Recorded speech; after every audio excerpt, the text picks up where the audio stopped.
I'm Yaeunda. I am getting ready for the geniuses. They're going to be converging on the Twitter Spaces, and we are here Monday through Friday, 6 a.m. Eastern Standard Time. So I just wanted to peruse a little bit. I am Yaeunda. I am the founder and CEO of Everything Metaverses, and we are a Web3 mentor. We take you on immersive journeys in your business. So we have certificates in digital transformation. We build token gated SEO websites. We teach social media analytics and leadership management. We're a Web3 community building on AI education, international Web3 speaker on a variety of topics. I'm a coach, I'm a mentor, and I'm a business partners. And I'm honored to be like the leader of the Genius Room. So again, the Genius Room, we come through on Twitter, and I want to show you I'm streaming live on Twitter, so I don't want it to be a feed within a feed, but I just want to prepare to get started for the geniuses. And they know how I start. It always goes down in the analytics. So I self-disclose what's going on and how things are going. So I'll share that tab with them so they'll be ready for that particular tab when we come up. In addition to, I want to introduce you to Tropiverse as well. So in Tropiverse, we are a tropical metaverse.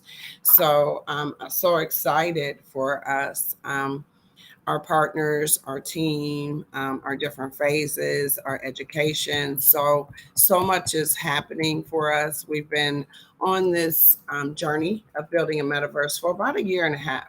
So I look forward to talking to you more as I get started in Twitter Spaces in the Genius Room. So let me go ahead and get started over here. And then everybody will know that I've started and I'm excited. It's Monday. Like, I love coming on here. Yeah, I am so excited. Okay. All right. I love this. Oh my God, I didn't know. So listen, I'm getting excited. Like my alarm coming on, like, you gonna start, you gonna start. Yeah, I'm gonna start. So good, good, good. The background music is going on right now. And just showing you Tropiverse, showing you our tropical metaverse, who we are, our team, and our website. So we're constant room, we're constantly growing, we're constant work in progress. So we look forward to continuing to show you a really cool project. So, excuse me, a really cool company because it's more than a project. We are a whole thing. We are a company. So, yay, yay, yay. Oh my gosh, the listeners are coming in the room. So, let me go ahead and invite them to speak, invite them to speak, invite them to speak. Hey, hey, hey, geniuses. Good morning. It's 6 a.m. Eastern Standard Time. I am Yaeunda, the founder and CEO of Everything Metaverses. We have Everything Human Resources, that is Melody Fogarty. We have Everything Fashion, which is Cheatham Norrells, and we are niched in real estate. We are Tropiverse, and we're building a tropical metaverse. Our tropical metaverse, oh my goodness, is amazing. I was just taking people through kind of the website that's work in progress. So we're revamping our website to make sure that we're constantly updating our community through our website and our communities as well. So in our metaverse, we're going to have 10 phases. Each phases is going to have 1,000 plots, and in those 1,000 parcels, right now we have 200 parcels that we're selling.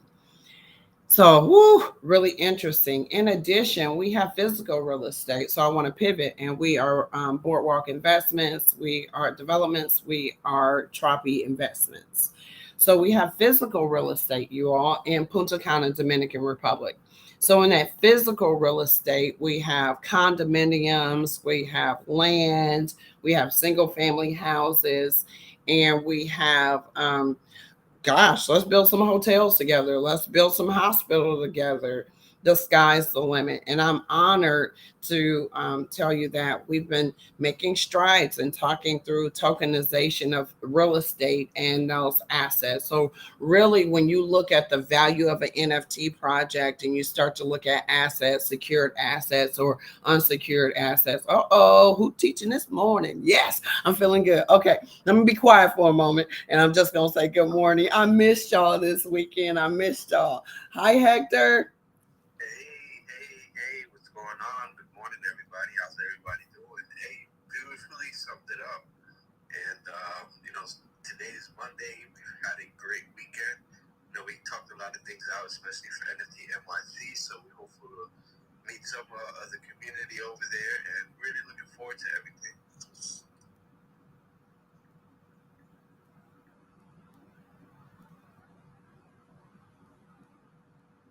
Y'all know I was tweeting real quick. I'm like, Genius is in the house. Oh my goodness. And I just said house. I didn't even put my pictures and everything. I'm so excited.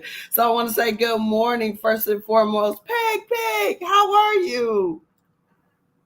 Hey, GM Queen. I'm doing fantastic. Happy Monday. Yeah, I was lost off of Twitter this weekend myself, deep in other things. So I have a breakfast tomorrow. I have a secret, which Yaeunda knows my secret. So I can tell you at the end maybe. Everybody in here is pretty good. So I'm gonna have breakfast with someone very famous and helps entrepreneurs. And so I'm gonna be excited. So I won't see you tomorrow, but maybe if you're still on, I can pop in or something. It's gonna be a really exciting day. So yeah, so I'm getting myself all ready for that. I am so pumped. I am so ecstatic for you. Like, it's amazing, you all. And that's what I love about the Genius Room. If you don't know it, to the newbies that's coming into the space, to the members of the Genius Room, let me just say the community of the Genius Room, welcome back. And feel free to come up and unmute your mic and shoot your shot. And I hope everybody had a great weekend this weekend. So we're going to go over to Will T. Good morning, Will T. GM, good morning. Go motivate. Go motivate yourself or go someone else. That is the word. By the way, you're listening to this beautiful silky voice from Will T. Through an ambient. No, I'm just joking. Good morning. Did you hear the news, Yaeunda, yesterday that came out of my Kingfisher Corner account? Yes, I loved it. Did that? I loved it. Thank you so much. Yeah, well, not just that, but I don't know if you saw this or not, but we secured our first official show sponsor who enabled us to acquire the software necessary to multi-stream. So today's show will be broadcast not just on Twitter Spaces, not just on Instagram Live. We're going to be on Twitch, and we're also going to be on Facebook Live as well. And that's from my private Facebook account. And yeah, it's very special, and it's a very momentous occasion for the show. Let's go. I'm so ecstatic for you. Yeah. Oh my gosh, Will T. Do you know how big that is? Like huge. Like yeah, you're partnering with major platforms, dude. Like major. And now we can find a whole brand new audience that could potentially resonate with the message that we cultivated in our masterclass series called Welcome to the Access Age. So yeah, let's go. Wow, that's amazing, Wilty. Gosh, excited, you all, and that's what I'm seeing happen in the background for all of you. So I want us to even flush that out a little more, Wilty, later on today. I'm going to go over to Immersion and say, "Hey, Immersion, what's going on?" Oh, not a lot. Yeah, I'd like to check that out a little bit closer, Will T. That's some interesting news. I was wondering, I don't know, we need like a room reset around 650 maybe for announcing global news or something for 10 minutes or some kind of that just, in case there is something that's really hot on people's tongues and the world stage. I cannot bring any of them to fruition right now, but I really want to hear what you guys got to say to break down for me, water it down. Going on is everybody. I got into the ear of a pretty prominent gentleman, and he's like, yeah, it's accepted knowledge. Bitcoin's a hoax, and I'm like, well, I don't really think that's the fact. After I've been in here, and I tried to, tell them a few little ambiances, but I told them in general, it does offer. It does host stuff that is practical, such as the smart contracts, and I'm just talking in general blockchains, not just Bitcoin.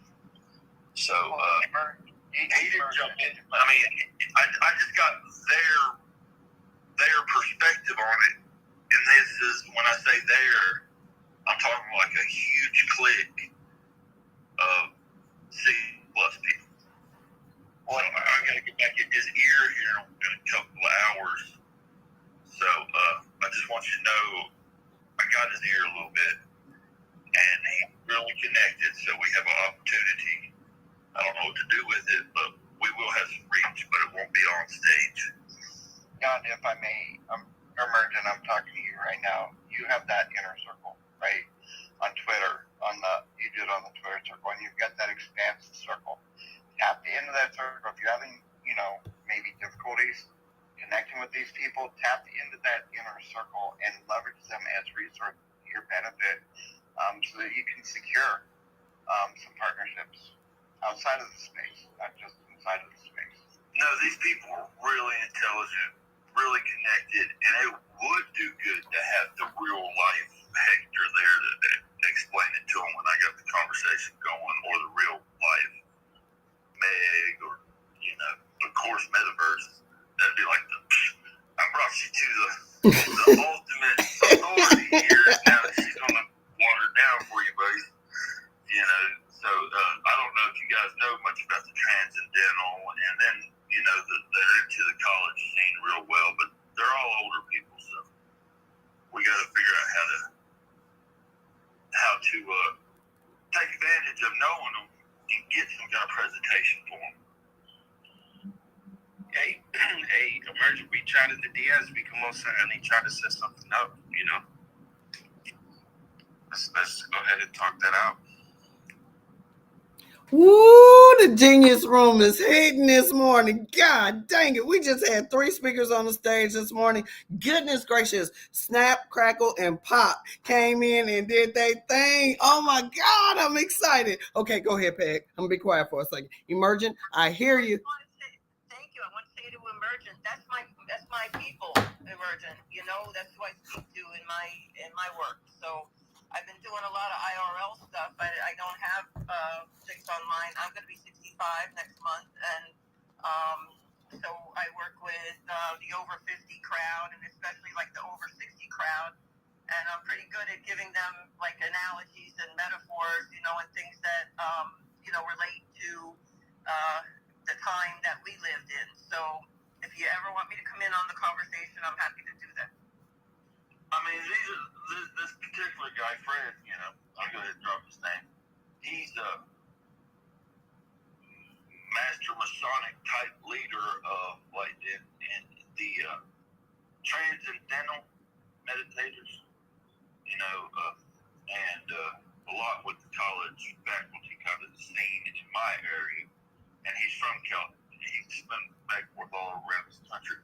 So his inner circle is what is a real good feedback for what this whole group of people thinking in their heads, So I don't know if I can get him to hold a conversation with one of you guys or not. I mean, he does pretty good on the phone. He's always on the phone. So I mean, he's pretty flexible if we get his attention.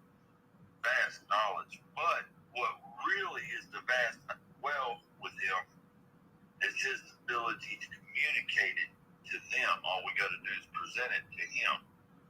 You see, because he's got that natural. He does seminars and stuff. It's just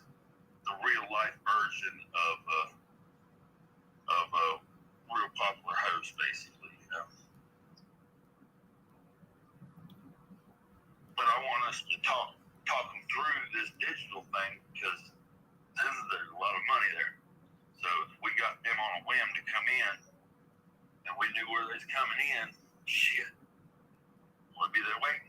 Right that way, you know. Absolutely. I love this conversation, geniuses. And we're pulled and we're pulled and we're pulled and we're pulled in demand. And it's nice to be in demand and see where your superpowers can be leveraged. So I'm proud of each and every one of you geniuses. Y'all going out there like, oh, the bag is right here. No, the money's right here. Oh, the opportunity is right here. No. And we're creating that swim lane for us. So I'm very proud of each and every one of y'all because y'all doing y'all thing. And I appreciate that. Well, Y'all, man, it's going to take work, but you know, I'm not the one. That's what I'm bringing it to you guys. I'm not the one that's going to be like describing this whole ecosystem and how relevant it is for us.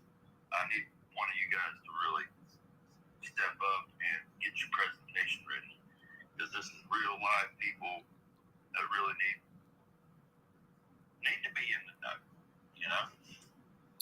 I do, geniuses. And it's going down really quick. Today, we're talking about jobs, careers, data, content, blockchain, and a career path.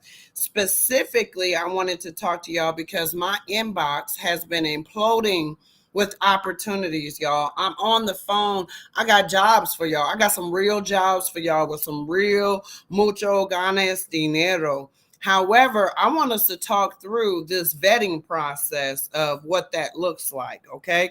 So we're gonna vet out some real jobs. Y'all coming to me in my DMs. I'm good with that, right? But I want to talk to the community out loud and in front. And I want us to bake through and talk through when somebody comes into your DMs. How do you respond? What do you look for? How do you navigate, especially when you're a leader amongst leaders, right? So I'm looking at a leader amongst leaders, and I'm saying to myself, y'all, I got so much opportunity in my inbox. I'm just like, I want to move. I want to move very cautiously with our ecosystem in our community. People are coming in, and a lot of people want partnerships and relationships with us for money. I have people that say, hey, they need content, they need writers. And by the way, they leave with their wallets, right? Oh, we have money, we funded, we're in this round, I'm like, oh man, hold up. So now I have to go through and I got to do a lot of due diligence and scraping and combing to see exactly who these people are. Y'all, it's levels to this. And I'm like, wait a minute. Whoa, this is a job. Y'all, we have to talk through how you partner, what you look for in partners, how you determine it's the right partner for you. Because I tell you, I've been on the phone yesterday. I was on the phone with, a government contracting company, small company. They're like, listen, we're having difficulty with finding really good people. Hold up, y'all. Hold up. Listen.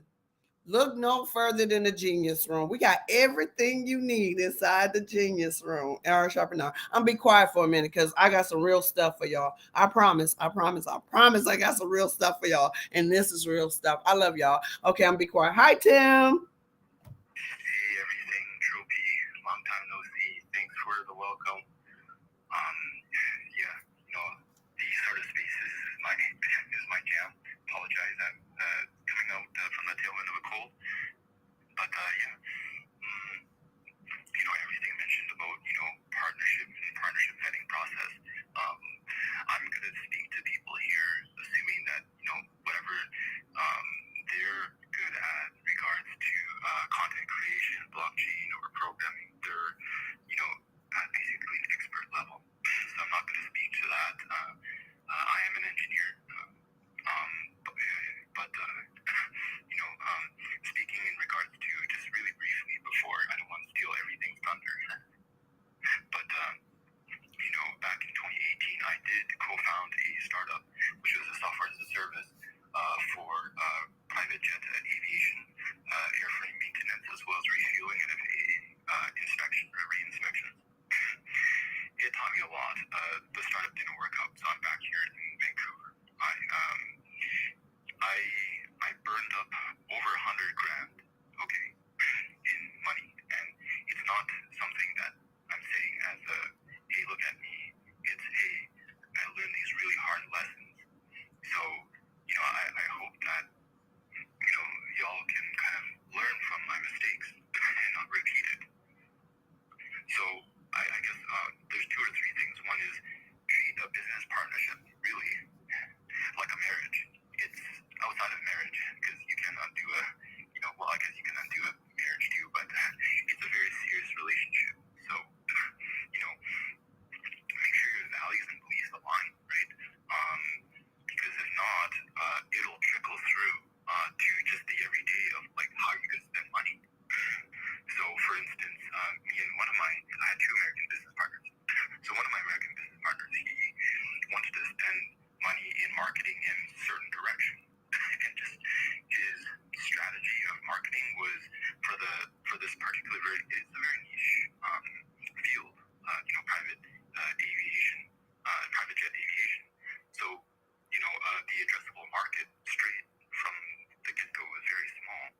no.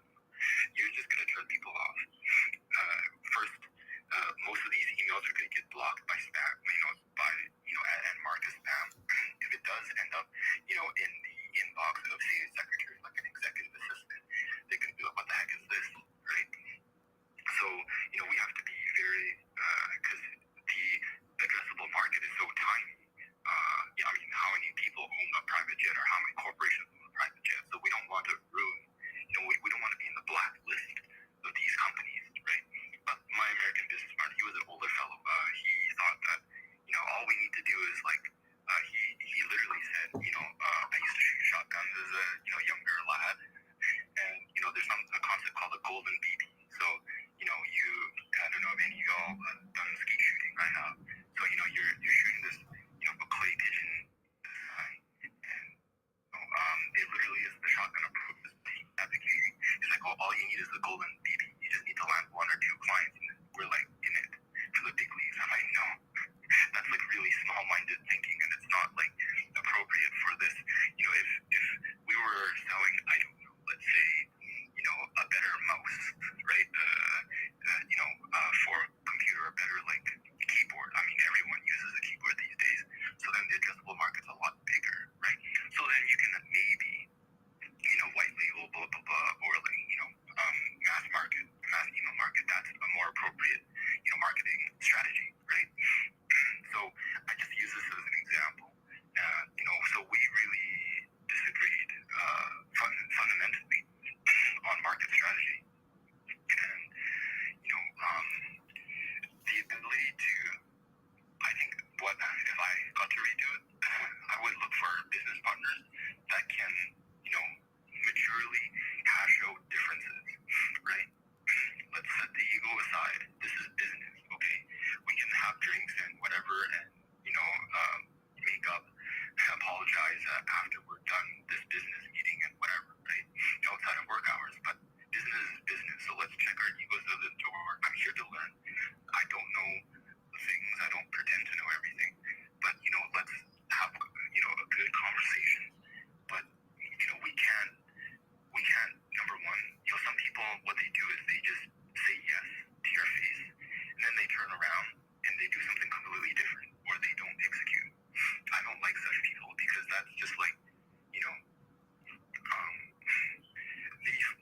your business partners, and I would say the first, let's say, 5 to 10 employees and contractors that you have will basically make or break your startup or business idea, period.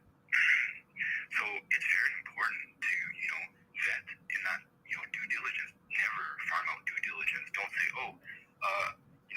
everything's recommending, Trophy to me as a business partner for something. I might trust everything, but, maybe she sees certain things that, like, aligns more to her and less with me. It's not that Trophy's like a bad person, but maybe, like, his beliefs and value system, maybe we're the same religion or whatever, but maybe he's a dad or, whatever, right? And so he has certain, like, outside work responsibilities, and I'm like a single guy. I'm just, like, ready and willing to rock and roll, work like 80 or 120 hours a week, no problem. But if I'm expecting that Trophy's going to pull that sort of hours, but he can't, then that's already misalignment, straight up, right? So, that's, I guess, sort of where I want to land, that, it's so important. I'm saying this out of the goodness of my heart and just really bringing alpha here, like just real value out of that, take that vetting process very seriously. And, if you do have a business idea, but you don't want to, be that risky, I would encourage you just to, like, basically make it like a self-funded project. Don't say, we're forming a company A, B, C, X, Y, Z. It's just a project. We still have our 9 to 5 or whatever. And it's a project, so maybe everything, the Trophy, we're having like a project, a Web3 project that's like, like an edutainment thing. So it's like,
really know, if they don't have discipline, if they don't really have a well-defined plan on how to like essentially marshal those resources, those monies to like, sustainably grow the business, they're gonna be like, yeah, let's go on a trip to Hawaii and blah blah blah, and this and that, and it's a lot easy.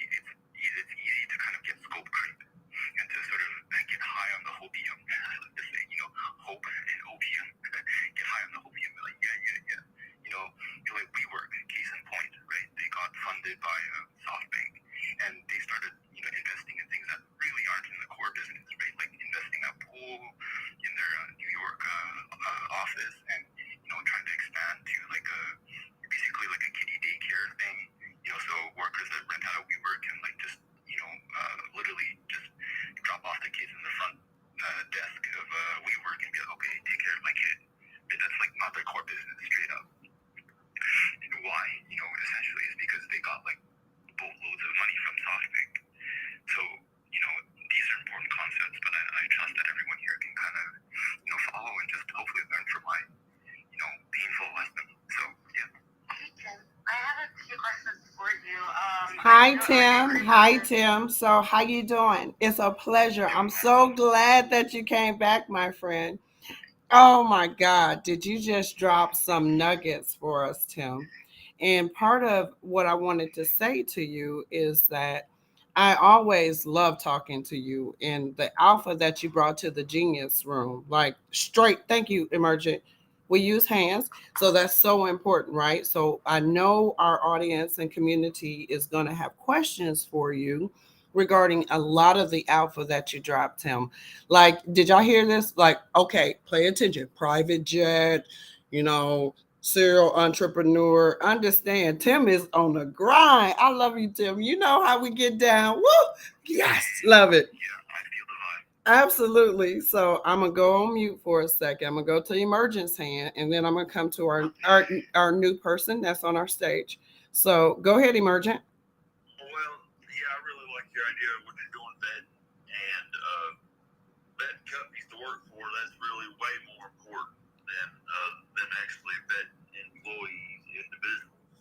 Because if that company don't have accountability, that's going to leave you out to be looking really bad if something shady goes down. And once that one shady thing goes down and you're looking bad, woo, you can really get a bad reputation for a season, or get vulnerable to other people to come in and trash your abilities to make themselves look good. So, Tim, are you what time is that you in? I'm in the Pacific time zone, but yeah, sometimes I work. All right, I got you. Yeah, Emergent, and I've been in a room and he's been in one other time, but he didn't make an impression like today. Thank you. oh yeah, Tim is the real deal. Y'all gotta understand, he is the real deal. Like I can rock out and talk quantum with Tim real easy.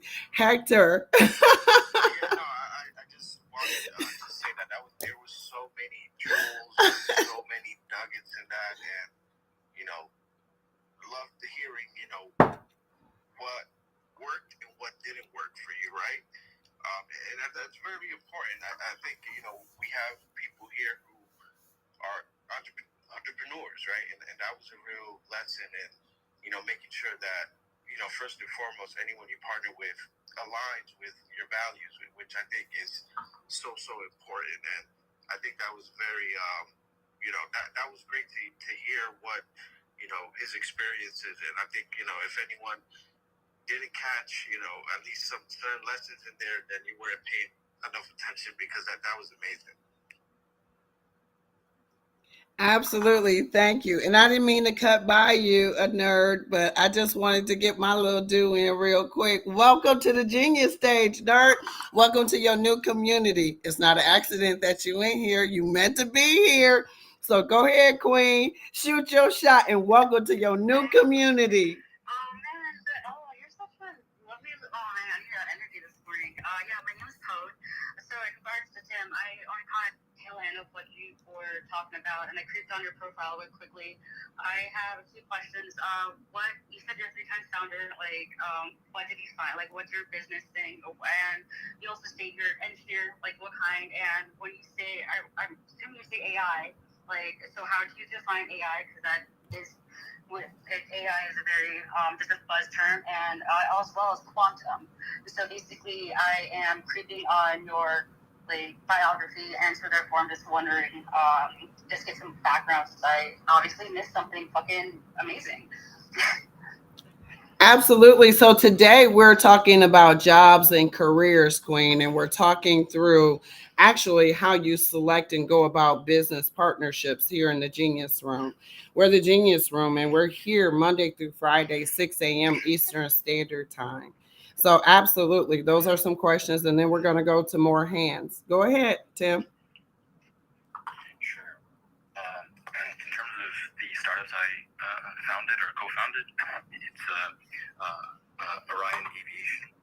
So that's the software as a service for the servicing private jets, as well as maintenance. And yeah, so that's one of the startups.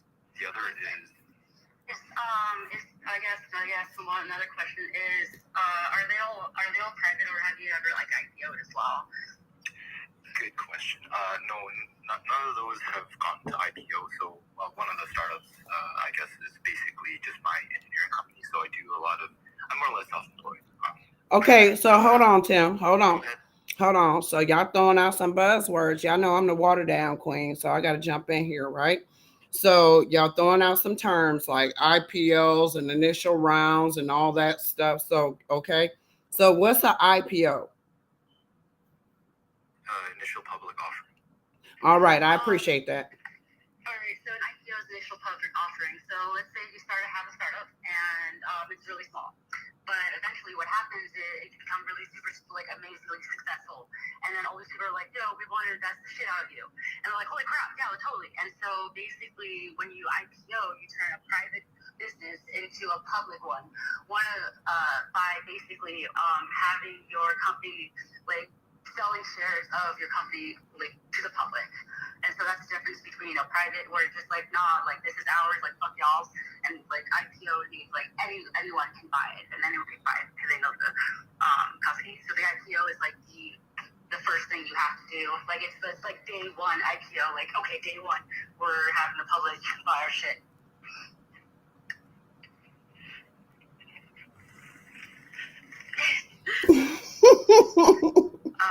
So I guess the reason as to why I asked about like basically founding and stuff like that. So everyone here is like obviously speaks very highly of you, and so I'm a fellow engineer, and so basically given like the conversation, I was just trying to have some interesting crosstalk with you and maybe learn something. But yeah, you had a lot of buzzwords in your bio that I was interested in discussing. Sure, I can speak on it kind of briefly, but I don't want to sort of take away from the direction that everything may take things. So, in regards to like engineer, I'm an electrical engineer by training. I have a mind, you can say, in control and automation. So I do have experience. Regards to I'm employed. I have like 9 different jobs and projects. A company I founded is basically like a research and development of engineering, and so we research things such as intelligence and so Vancouver, Canada, there's a few interesting companies, including D-Wave. How do you define quantum? Like, when you define quantum here, I mean, I've heard quantum in, depending on what field it is, like, quantum is a size. And so when you say quantum, what's the actual word, like the full term you're referring to? So like quantum computing. So like okay, for sure. Yeah, for sure. Okay, I just wanted to. All right. Clarify that. Whoa. So when you say quantum computing, hold on. So y'all got it, like, this is the Genius Room, right? And I'm the Waterdown queen, and we got to water that stuff down because it's so high level. So quantum computing is like stupid as really smart computers. And wait a minute. So we got a human that's equivalent to a super smart computer. Is that what you're saying? No, sorry, you came in. All right, didn't hear all of you. I'm sorry, I'm breaking up. I'm sorry, I'm breaking up. It's a style of mathematics or analysis that uses super fast stuff. That's basically it. That's all you really, the gist of it.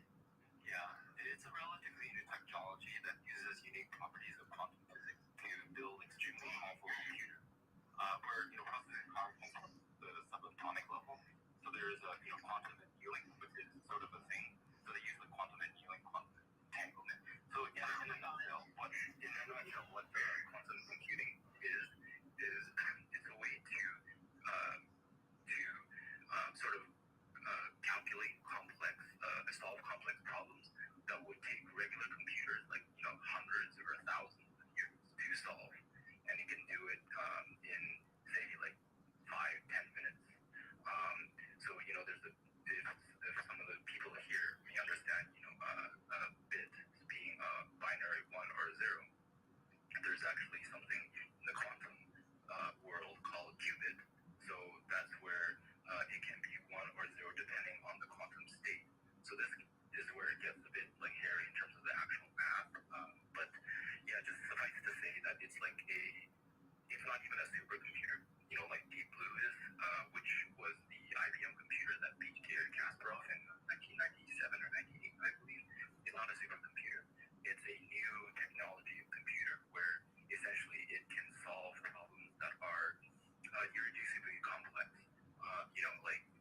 So yeah. So like I'm interested in AI. AI has been like it's just everyone's favorite thing, and I like so like I find the way that people define what AI is to differ from person to person. I mean, like yeah, sure you go to the very clear like denotation of what that is. However, like how do you define AI?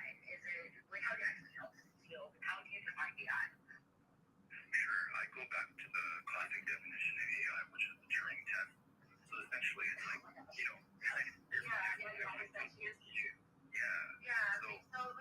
Okay, that's cool for sure. No, I have this similar definition. I know a lot of people right now kind of assume that like internet bots for AI, which is like incorrect. So here's the fun thing. Wait a minute, hold up. I know y'all going there. Like, I know y'all all excited. Y'all in the genius room.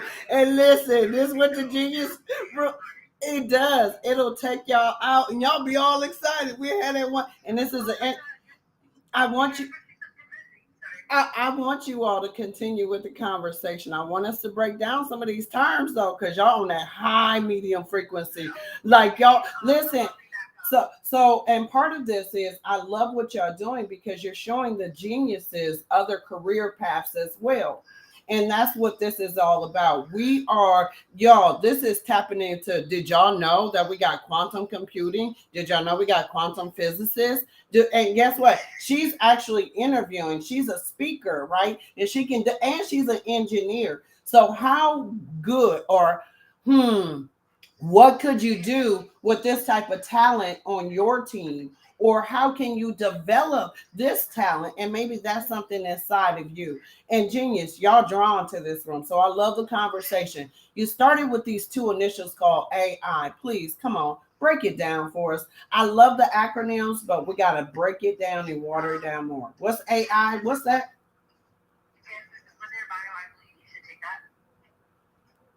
Queen, no, Queen.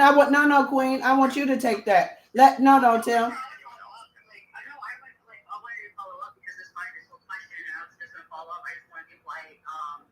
Because I was asking him, and so just that's it. I'll follow it afterwards. My definition, or in other words, but yeah, just trying to explain. Okay, all right. Go ahead. Okay, sure. So, I guess there is something called narrow AI and general AI. So those are two categories. And AI, very broadly speaking, is sort of like a computer that can, and it could be in a sense, even like a chat AI, like ChatGPT, right? Where you query it, you ask it a question. information in the format of an image or video, and it will sort of give a response that is, coherent. And the coherent it is, the more, in other words, the more human-like it is in regards to its response, the more AI-like it is how I would very sort of broadly define AI to, just common parlance. But then there's narrow AI. So narrow AI is essentially an AI program that's engineered to a very specific problem. So, for instance, in the AI realm, they are researching and building AI, essentially the language translator. So you can talk to that AI in real time. So, say I'm talking right now to everyone here in English, but conceivably in the future, there might be people from Japan, from China, from India, and India, the Indian subcontinent has like so many languages. So the Hindi, Punjabi, etc., etc. So I'm speaking English.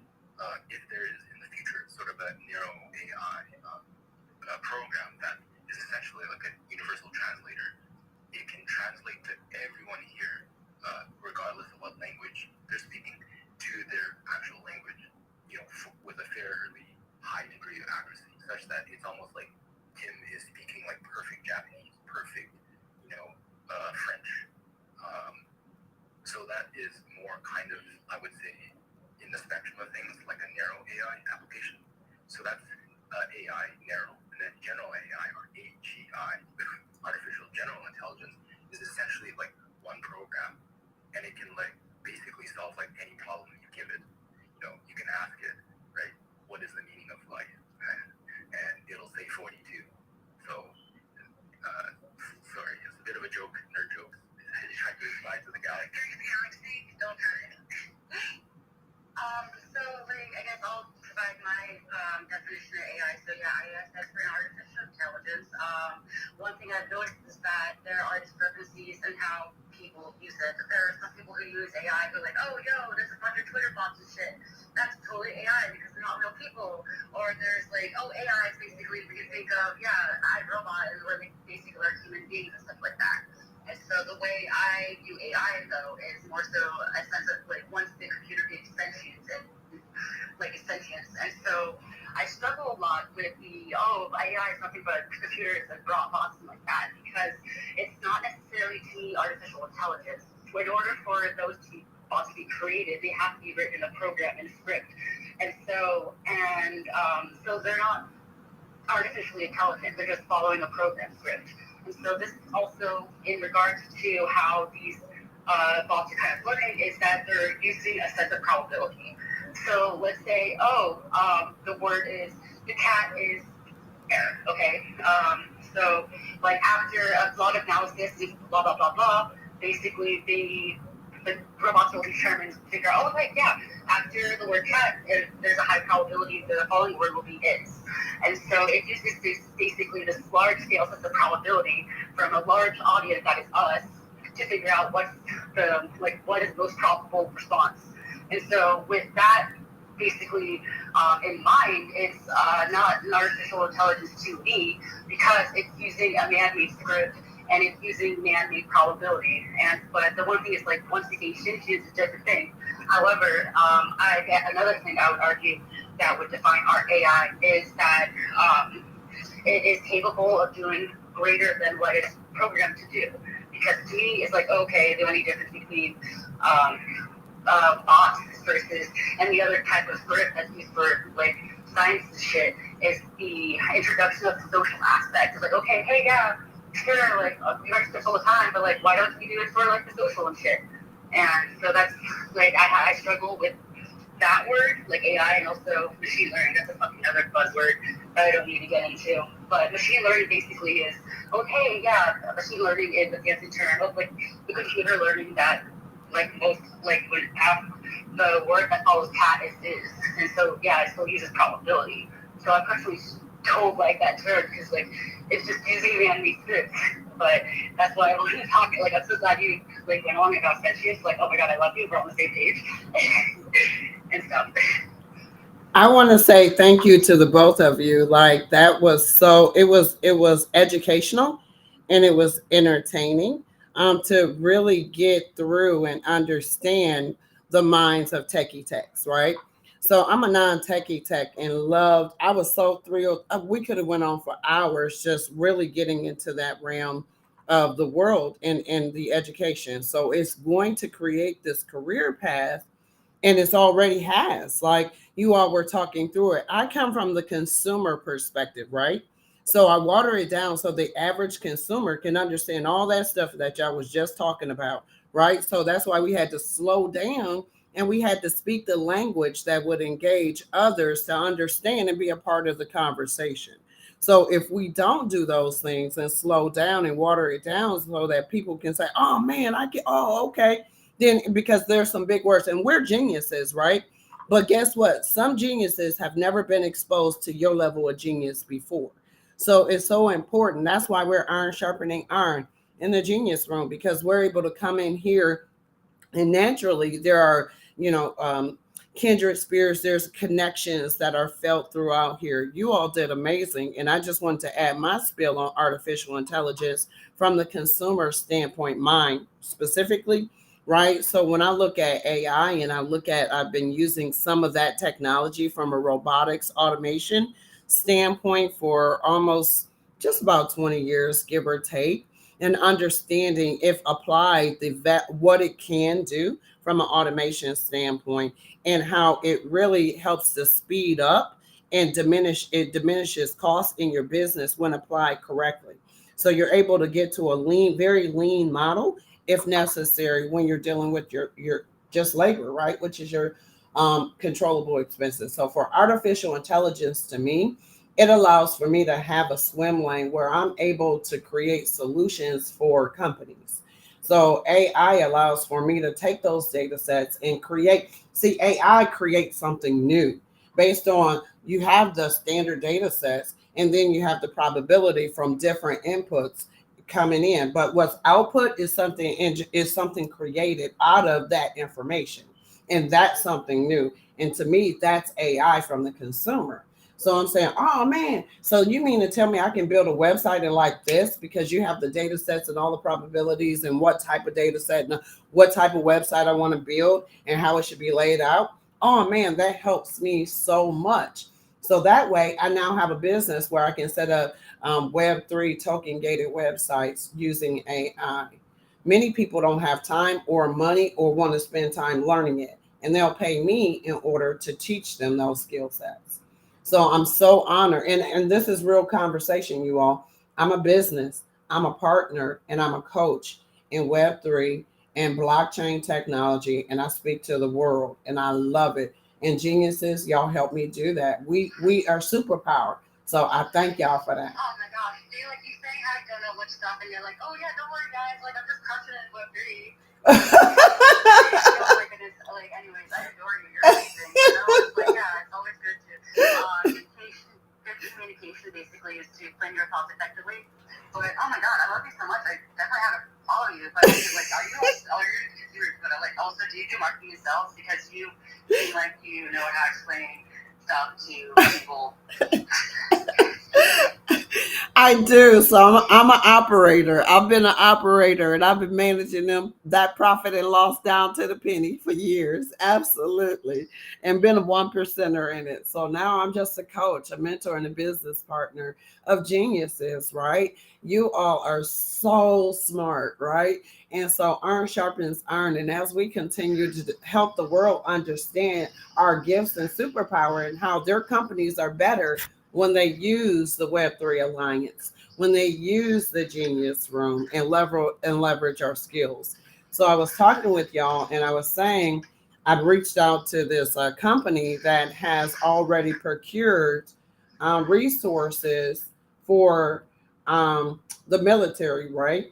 So I want you all to know that there's opportunities out there and that I'm going to be tapping y'all to say, hey, I'm going to show y'all my inbox. I just need to show y'all so that y'all can see. I got forms, I got jobs, but again, we're talking about how do you vet those partners before I bring these opportunities to y'all. Y'all have no idea. And I'm going to tell y'all the level of how I look at partnerships. Go ahead, Immersion. So I got I got natural AI, then I got Aero AI, and then I got AGI AI, then I got bot AI, and those are some aspects and prompts that brought up some interesting ideas here. One was IBM, which that's what I was kicking on real hard yesterday.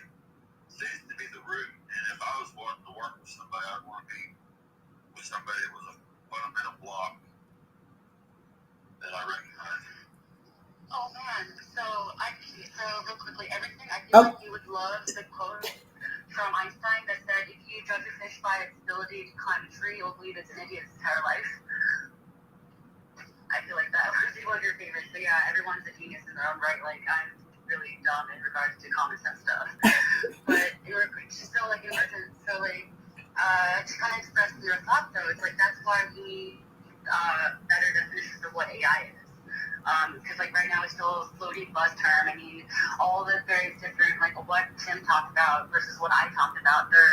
Although they are under the blanket statement of AI, they're different in how would you say methodologies and development.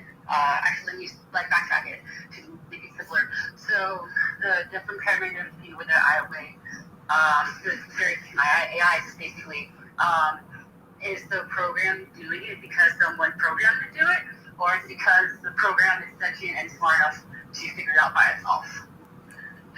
Ooh, geniuses! It's going down this Monday morning. Like literally, if your brain is not like, they're going at it this morning, and it started at 6 a.m. Eastern Standard. Oh man, I forgot to ask y'all for a retweet. Like literally, I didn't ask for a tweet. I didn't ask for a like. I didn't ask for anything. We just came in here and we got started. And by the way, we stream. Thank you. And we're restreaming. So I want to go to our host. I want to go to our co-host, Hector. Hold on. I know.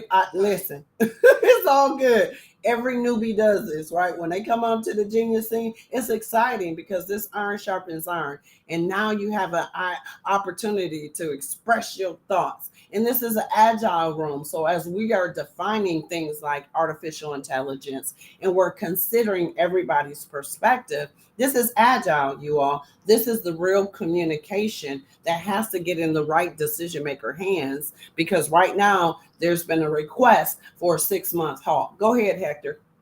Yeah, I think you already mentioned it, but I wanted to ask everybody to retweet the room so we can, fill up this room and keep this conversation going. I'm really liking how we're unpacking everything and really hearing from everyone and their perspective, their experiences. And just to be ready for this, how do you prepare yourself for this, job market, right? Well, what are the things that you're doing? So I'm really loving how we're unpacking all of this. Oh, so yeah, I'll totally retweet it. Retweet it. I want to please post a tweet to the desk so it'd be easier for us, all us to retweet it more easily. Because I don't know which one to do and stuff. So can you post it to the desk and I'll retweet it, please. That sounds good. We got another newbie coming up. Wait a minute. This is Ditsa. Let me give Ditsa a follow. Ditsa, welcome to your new community. Come on, unmute that mic. Hello, everyone. Oh, hold on, Crypto Grace. I'm coming to you. Hold on. We're going to go to Ditsa, then we're coming to you, Crypto Grace, okay? Okay, hello everyone. I'm Lisa from Nigeria. Actually, the AI stuff, the Web3 stuff, I started this Web3 last year, so late last year, but I kind of got interested in it, and I feel like being among the Web3 and being among this DeFi is kind of a family to me because everyone gets to meet each other, even without seeing each other. We get to connect. And the thing is, like, I'm a kind of like a marketer, especially giving out organic, strategic marketing advice to any kind of project. And I want to like say out my mind on this piece because it's kind of like the whites are kind of ones that run their own project, they do it within themselves. But I'm just pleading for sometimes we should look into African project, Nigerian project. We're really trying hard to make this Web3 to be known. As of now, I'm on a mission of bringing in like 3,000 people into the Web3 space, into the DeFi space, to let them know more about this DeFi, about Web3, and about AI. Because very soon the world will be revolving about this DeFi and crypto and Web3. So it's better we start getting people aware of it, creating awareness, and also making the DeFi space more saturated. So please, I'm calling out to all my family, all over the country, please look into Nigerian project, African project, and also help us grow. I'm currently working for a project, Goals of Africa, that talks about the African deity, the African. Hey, Ditsa, we're not shilling our project, but welcome. Everybody gets excited. How are you, Queen? And welcome. Welcome to your new community, Ditsa. And I know you're excited. So we don't shill our project, but go ahead. Okay, no problem. Sorry for breaking in the room. I'm just trying to say that I'm happy being among you guys. I'm really happy. I'm excited to be among you. Thank you. Yes, Ditsa, and I'm excited. I'm Yaeunda, and I am a partner to Africa. I just got finished speaking at Blockchain Africa. I'm a partner with Google as well. So, and I'm a partner of Women in Tech, Accru in Africa, and I just finished with Limited. So I am a partner in Africa. We are Tropiverse.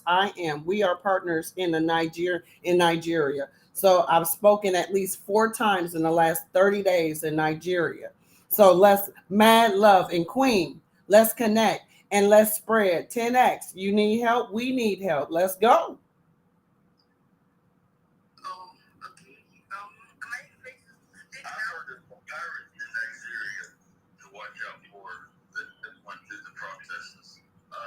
Well, we can talk. Plato's Republic was the soundbite that was the reciprocation of the one that I was telling about the blockchain. That's what he left with you guys. You said reciprocation? Well, when I was explaining this older fella the blockchain and what I've learned in the last couple of months, he reciprocated with Plato's Republic. There you go. Figure that out. Got it. All right, I can appreciate it. So I want to welcome, hold on, Crypto Grace. So Crypto Grace, welcome. We got a lot of newbies gracing our stage this morning. Tim? Thank you so much for the privilege to be here. I'm so happy to be in this space this morning. I'm grateful for the opportunity. Oh, that's so quickly. Could you send your team that project send me one, please? That's it. That. All right. So I've been in the Web3 space for a while now, and then I work for crypto exchanges and also for projects. So I noticed a problem with crypto projects. They really want to list on exchanges, but they find it hard to list because maybe the listing fees for those crypto exchanges are so high. So I noticed it as a problem. So I decided to help coin projects list on exchanges for moderate fees or lower fees. I just stand as a marketer between crypto exchanges and then crypto projects. I help them help crypto projects list on those exchanges for a lower fee, just to solve their problems of listing. Because listing on crypto exchanges is very significant for projects. Just that the cost may be so high for the project sometimes. So I just stand as a middleman to make sure that those projects list on those exchanges of their choices. So Crypto Grace, what you're saying is your superpowers. So you're not shilling the project, but you're talking about your superpowers and your value that you're adding, right? Yeah, sure. The problem I'm trying to solve for projects owners, I just help them list on those exchanges because I'm also verified on those exchanges. So I just help those projects list on exchanges for a lower fee. Just helping them solve their problems for listing. Whoa! Wait a minute, Crypto Grace. That's amazing. So did y'all hear? And so you help projects list their project in the marketplaces. Is that correct? Yeah, sure. For emergency. You're right. I get it. That's your job. But again, just exposing the community. See, we're talking to the world right now, Crypto Grace. And it's so important for them to understand careers. There's so many careers. There's careers that's front facing and they have a face attached to it, but there's also career opportunities that are in the background. So I really do appreciate us talking through the different types of opportunities that are there. So you just talked to us about, hey y'all, I help with getting your project listed. Wait a minute, I've never heard somebody that does that. That's a swim lane. Because I tell you, I struggle. I'm like, okay, clunker, clunker, clunker. Now we have a resource, and welcome, Grace, Crypto Grace, to your new ecosystem, to your new community, genius. No, no, thank you. I'm going over to Hector, and then I'm coming to you, Queen, with the hand. Hector. Yeah, no, I'm really loving unpacking all of this. I mean, really understanding what kind of things you want to look for when you're looking for a partnership is really one of the highlights, I think, so far of the conversation we've been having, and really understanding a little bit more about these terms and concepts, right? Because even just like you said, I am familiar with the terms, but I'm not very familiar with it, right? I mean, you hear it all the time, this buzzword, everywhere you go, you keep hearing these terms, but it's not really defined, right? And I think as we grow in this space, we're kind of defining what these terms are, what they're going to mean for us, what they're going to mean for the future, and how do you kind of just unpack everything? And I think we're doing a great job of really trying to understand and really unpack, a lot of these, buzzwords, these terms that we hear so often. But that's the beauty of being in this room and being, and connecting with like minds, like entrepreneurs, is really understanding and unpacking everything, and really kind of just seeing how each one of us can contribute to this space. So I'm really enjoying that part of the conversation today. And yeah, and let's keep unpacking. I mean, because there's with these terms, there's opportunities, right? And how do you kind of go through these opportunities, and how do you create these opportunities? And that's one of the reasons why we have Mondays for jobs and careers with industries and things that we're all interested in, and really liking how to kind of how do you prepare yourself to be able to approach maybe when you're looking for a career in this industry, right? And what do the careers look like? What are the requirements for you, when you're applying? What kind of skills do you need to know? What kind of skills do you need to learn? So those are always great conversations to have. I'm really enjoying just hearing, what everybody has to contribute and what everybody's working on as well. Oh man, did you eloquently say that, Hector? Like for real. And it's been an honor. Right now is a great time to retweet the space.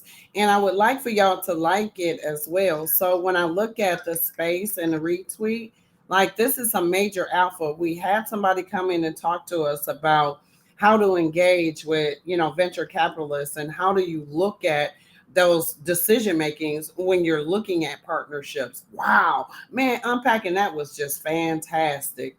And from a private understanding, right? And how the money, and can you be a project? I'm a whole package by myself, right? You a whole package by yourself. So if you're that package, then how do you set yourself up for success? You all don't negate and mistake this conversation we having. There's some major alpha being dropped, and the simplicity of words. If we say something that you don't understand, have the courage to raise your hand and say, "What you say?" Because that's what I try to do. I try to catch it. So you're here. We're here Monday through Friday, 6 a.m. Eastern Standard Time. So we're about to head to the hand. So I'm headed back over to our friend. What pot barbecue? It's calling with the folk barbecue. It's old school gamer language. Okay. Yeah. All right. Yeah. Or people just call me Poem. It's Stanford player owned. As a gaming. All right, Pone. Yeah, and so I was curious about so I've been studying the stock market for a wee bit of time. I have only been dabbling in crypto in regards to just teaching myself all the mechanics of that. And so I thought previously the crypto market, the exchanges, like it's meant to be like I thought there was necessarily no exchange, and that was the whole point of it being.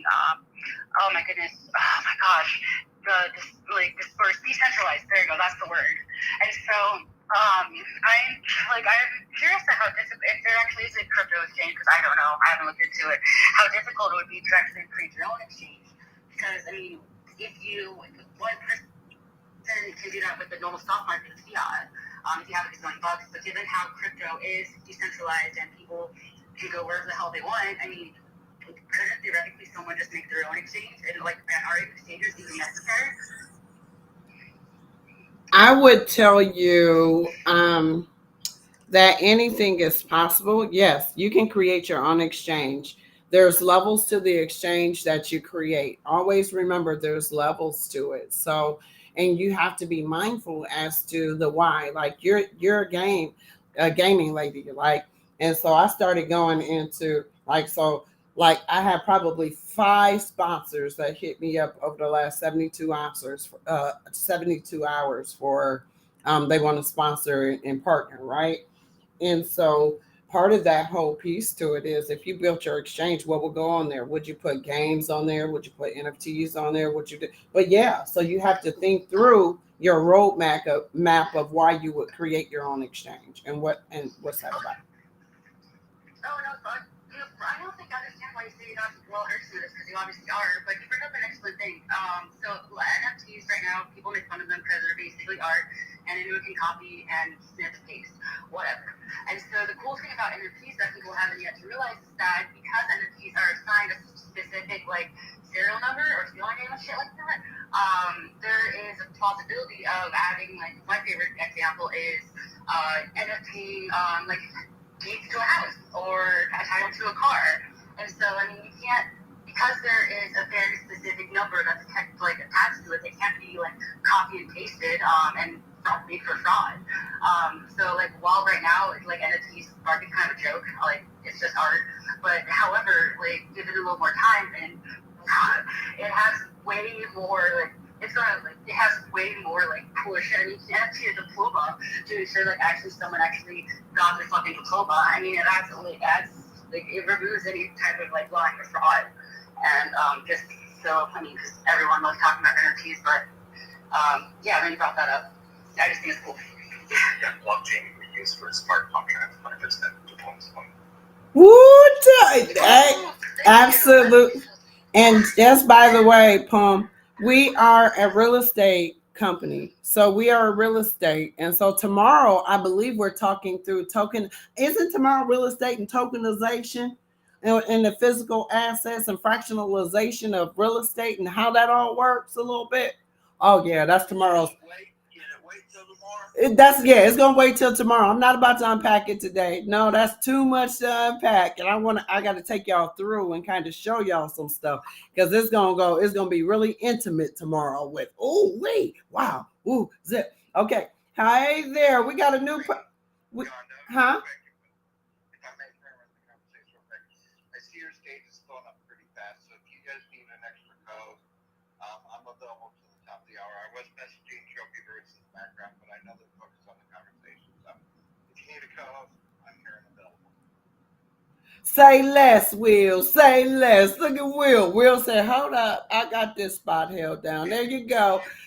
The bus, I'm on my way out. Man, I want to talk about NFTs, and I want to talk to you. Remember, I sent you that one photo there. That's a piece of parcel. That's our investment parcel, or something we could definitely do something with. Well, because you and I celebrated you, Emergent. You have the most hours. Like I looked at the month of like and looked at your attendance and everything. You got the most. So that entitled like you get some time with me. So let's schedule that out. Okay. I appreciate the hours that you put into just leveling up your knowledge. I really do. Thank you. So yeah, let's get it scheduled. So I love this conversation. And the NFTs are coming tomorrow. The tokenization is coming tomorrow. Today we're talking about getting y'all. I give you the parcel number, or you got to show me the contract. What more you need from me? I know what else it takes, but do I got to do that? Why you afraid to get on the phone with me and talk to me, huh? I'm in a hillbilly. We don't get reception around. Stop it.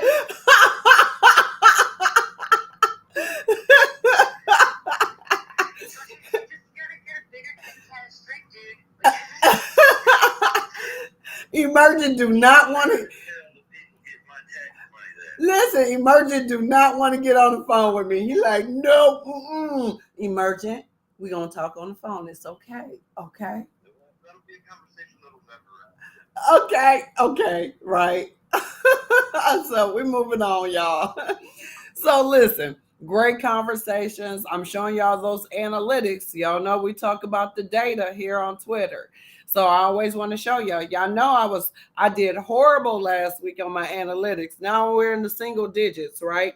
So again, is this another career path that you can have? Certainly you can. Can you interpret analytics? Can you advise companies on what the analytics say and how they need to move based on and then what you're looking at is really conversion tracking. So you want to see of your efforts how much is being converted, and there's a long story to that and chasing it, right? So still in the green in 3 categories. These double digit categories, they were red, double digits. Now they're single digits. So really making an impact there. So really excited. Again, this is just a dashboard screen. Top tweet looks like this. Top mention the Wildcat Alliance. Ooh, look at them cats. I just want to say meow. Good morning to the Wildcat Alliance. Aslan, Hannibal team. Good morning. Hey Chase. There's Chase in the room. So I'm gonna be quiet for a second, but I just need to take y'all through the analytics. Oh, the top follower, the second witness. Thank you so much, second witness, and the top media tweet. Oh yeah, I appreciate community. Woo! So we like that. All right, and then I'm just gonna go on mute now, and I'm gonna head over to my co-host Hector. Like we've been talking through, them impressions going up too. Did y'all see them impressions? Yoo-hoo. Yeah, like listen, y'all see me celebrating, y'all. We celebrating because this is what we do on Twitter. We're talking about content. We're talking about jobs. We're talking about creating blockchain opportunities. Do you not think being able to interpret the analytics is not a job? It's a high demand job, as a matter of fact. Because from these analytics, you know what you can build? So much, so much. Predictive analysis, predictability. Oh my goodness, where the information is. Oh my God, the ability to really narrow down what your target audience looks like, the age bracket, their occupations, their earnings per year. Oh, y'all don't hear me though. This is a job. So I'm just showing y'all just another job that I do every single morning is look at my analytics. And yeah, this is just one of many boards when I get into analytics mode. Okay, I'm quiet now. I want to go over to the Crypto Palace because Crypto Palace, you that came up, threw their hand up. Welcome, Crypto Palace. Yeah, thanks for bringing me up. But it's actually made a announcement to come and say that Yaeunda, hearing from my African counterparts, it's actually great to hear their voices in space like this. And each time I come up like this and to see the development that has happened within the facility so far, within the space so far, is actually a thing of joy. All right, and earlier you were talking about AI. It's actually been, a new narrative in the market, and it's actually the kind of narrative that has potential to transform many aspects of life, including both healthcare, education, businesses, and especially in Africa. There has been the kind of, I say, lately, I was in a space and there is a discussion that actually come up about AI, and I have quite some people discussing about how AI can actually displace them of their jobs. And I was like, it actually depends on your own narrative or your own impression about what AI is all about. You can actually maximize the AI to opt your job, opt your abilities, irrespective of whatever position or whatever areas of job or you find yourself or your area of career. All right. Now, talking about Africa, the growth of AI in Africa is actually creating a demand for, skilled professionals in the field, and in return, it actually presents opportunities for AI jobs and careers all around. So as AI continues to be, to be adopted within this sphere, like let me say, within this sphere here in Africa, all right, it's actually something that we all hope for, and then that's actually given a lot of people some great opportunities to to hear the views. We have quite a lot of people within the space before now that it actually takes time for them to come up with some great or whatever ideas they have in mind or they have incubated for quite a long time. But AI actually helped them to implement most of these things because it makes job much easier for everyone. All right. So talking about AI jobs and careers, that's actually been something, and irrespective of the sphere you find yourself, it's actually good when you maximize the use of AI, to up your game. And this has actually helped me a lot.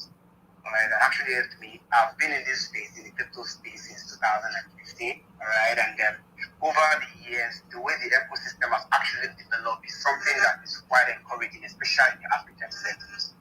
All right, and with AI now, quite a lot of Africans are actually coming on board, which is actually the aim initially, trying to onboard as many Africans to get to know about Web3 and then maximize the opportunities, irrespective of whatever it is that they are going through within their country. Of course, you know what is going on, especially in my own part, my own demography in Nigeria.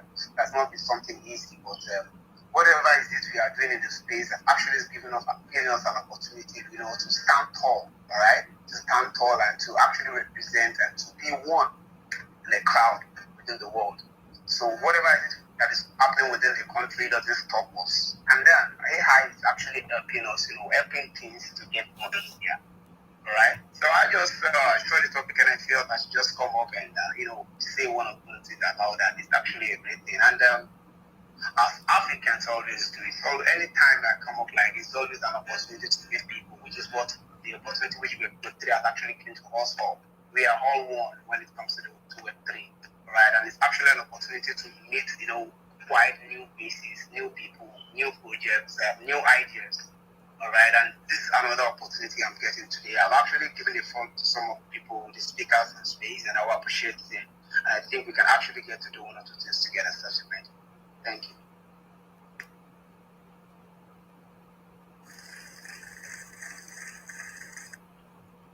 Ooh, geniuses. I'm feeling a shift in the atmosphere. Like, I love when the iron sharpens iron comes together. I know we have hands. I want to just point y'all to the screen a little bit. So I'm streaming live. If you don't know, you go to Twitter or you go to YouTube and you click on my profile and you're able to see the live stream. So that enables you to understand a little bit of what I'm talking about as well. And I want to highlight this particular article because I can't believe it received 0 comments. And this is what I'm talking about from a community, from an ecosystem. Like, this is a great article in my personal opinion. And so this is by Barrett S. And so I'm going through tech trend. So how are the blockchain used and everything? But I love what they said about job opportunities in this article. So they talked about lawyers, accountants, bakers. Yeah, they'll be required. So those are your intermediaries, right? And they're going to be required to help you with record keeping and those kind of things, right? Nope. Let's take a look and see what I'm talking about.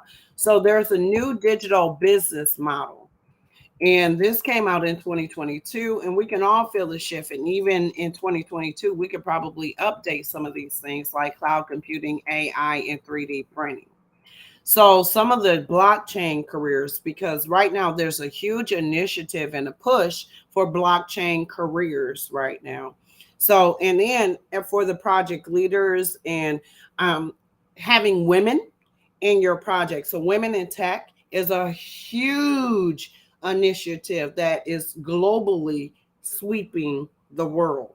Just so you know. So it's one thing to talk about blockchain careers, it's another thing to talk about women in tech. So figure out what role, and I'm being as transparent as I possibly can be, right? Figure out what role you need some folks in your business, right?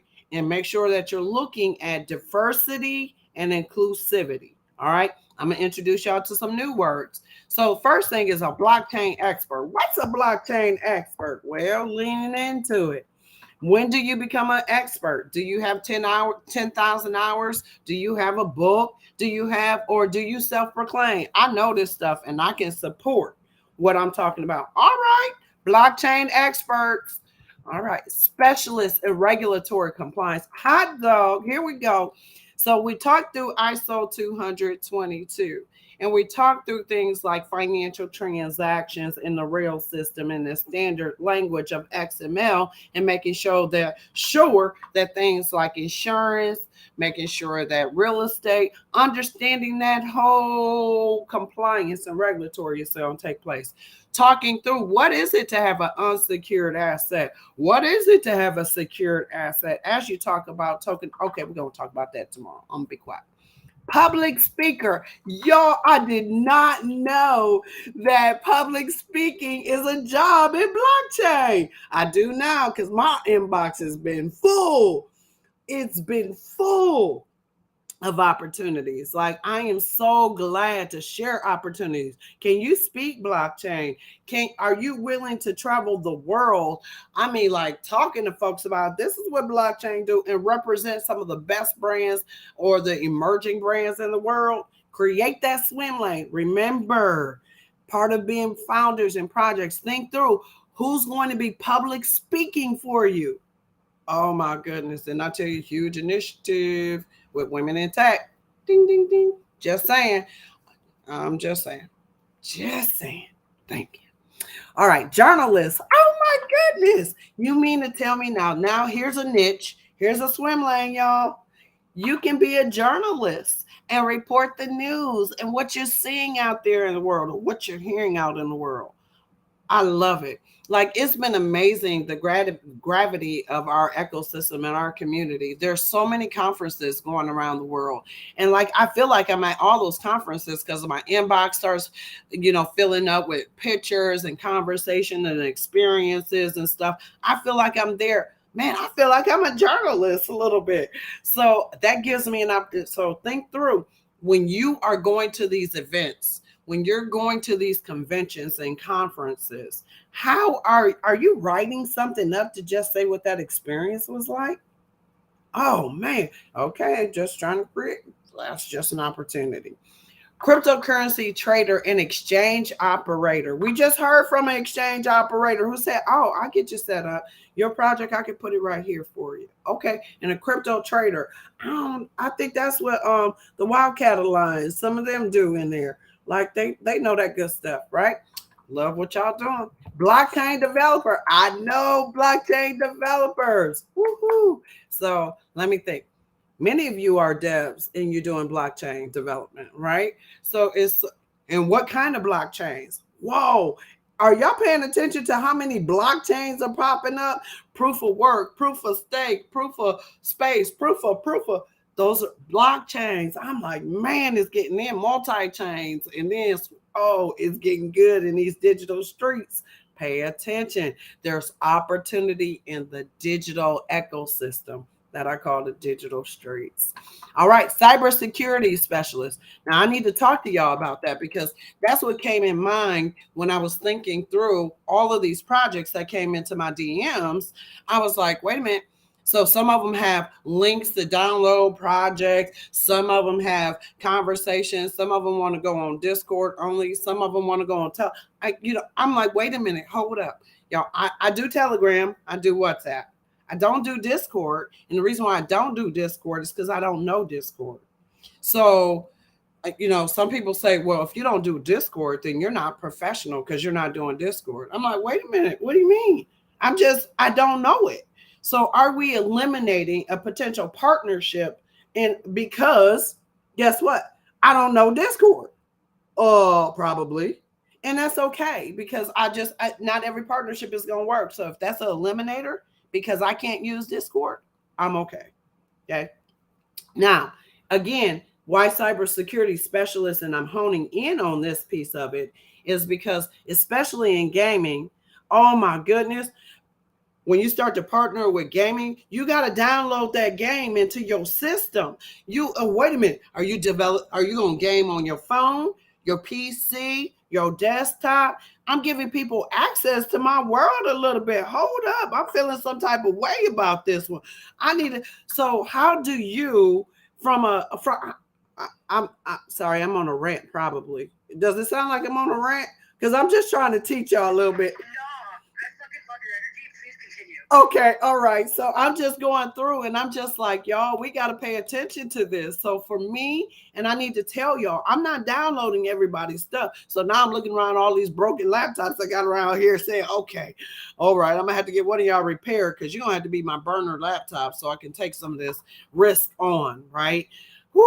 Because if I get somebody access to my system and I know it's all, I got all security stuff on it, but I just don't want to play like that. Like, my mind would be so much better if I had somebody that just, oh man, okay, all right, somebody want to partner? All right, we got to take them to the test a little bit. Here's the first thing. Who's going to test and make sure that the links and all that stuff is good so I don't get hacked and all that? I mean, this is levels, y'all. Maybe it's just me and I'm overthinking and I'm paranoid. Maybe, well, okay. Cryptocurrency researcher.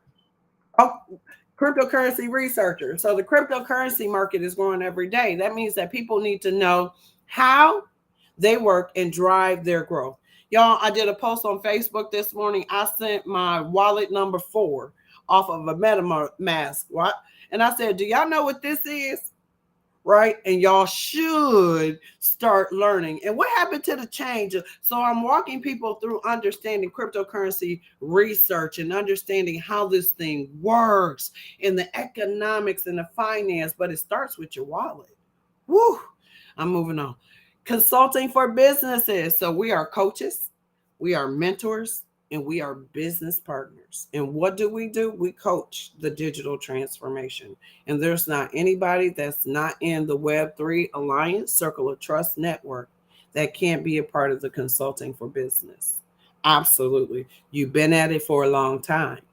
That's why iron sharpens iron. And I'm proud of each and every one of you. Geniuses. Look at there. Let's keep going. Software engineer, another opportunity, huge demand for it. I started looking at that software. I'm not even non-techie tech. Remember, non-techie tech, that's speak tech, right? And I'm gonna hold on to that till the day I die. Okay. So Okay, I know you're on a rant, but I mean, like, while you're describing all these things, I can provide real world examples, so people have a better idea.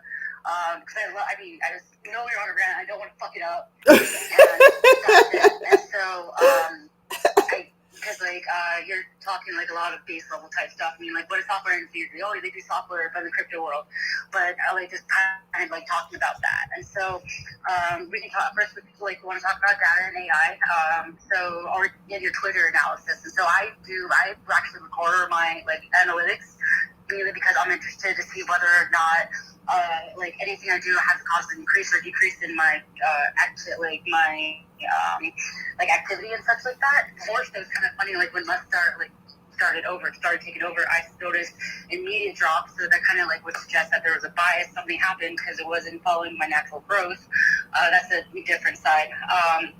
But going into basically the blockchain is something, so talking about one really cool possibility about the blockchain and cryptocurrency is the ability for a company to provide, instead of giving a dividend that's in the dollar amount, they can do a dividend in cryptocurrency, which is crazy. And the ability to provide, instead of a dollar form of dividend, it helps reduce or almost eliminate, hopefully that's optimistic, any more manipulation that's always going on. And so that's that's a huge important, very, very powerful tool that could be used. I mean, if you remove them, basically a huge capability hedge fund can use to manipulate the market using cryptocurrency. Man, the power to the people, And anyways, and so in regard, I'm not surprised there's people who talk about blockchain because I suck ass at public speaking, so I totally get it.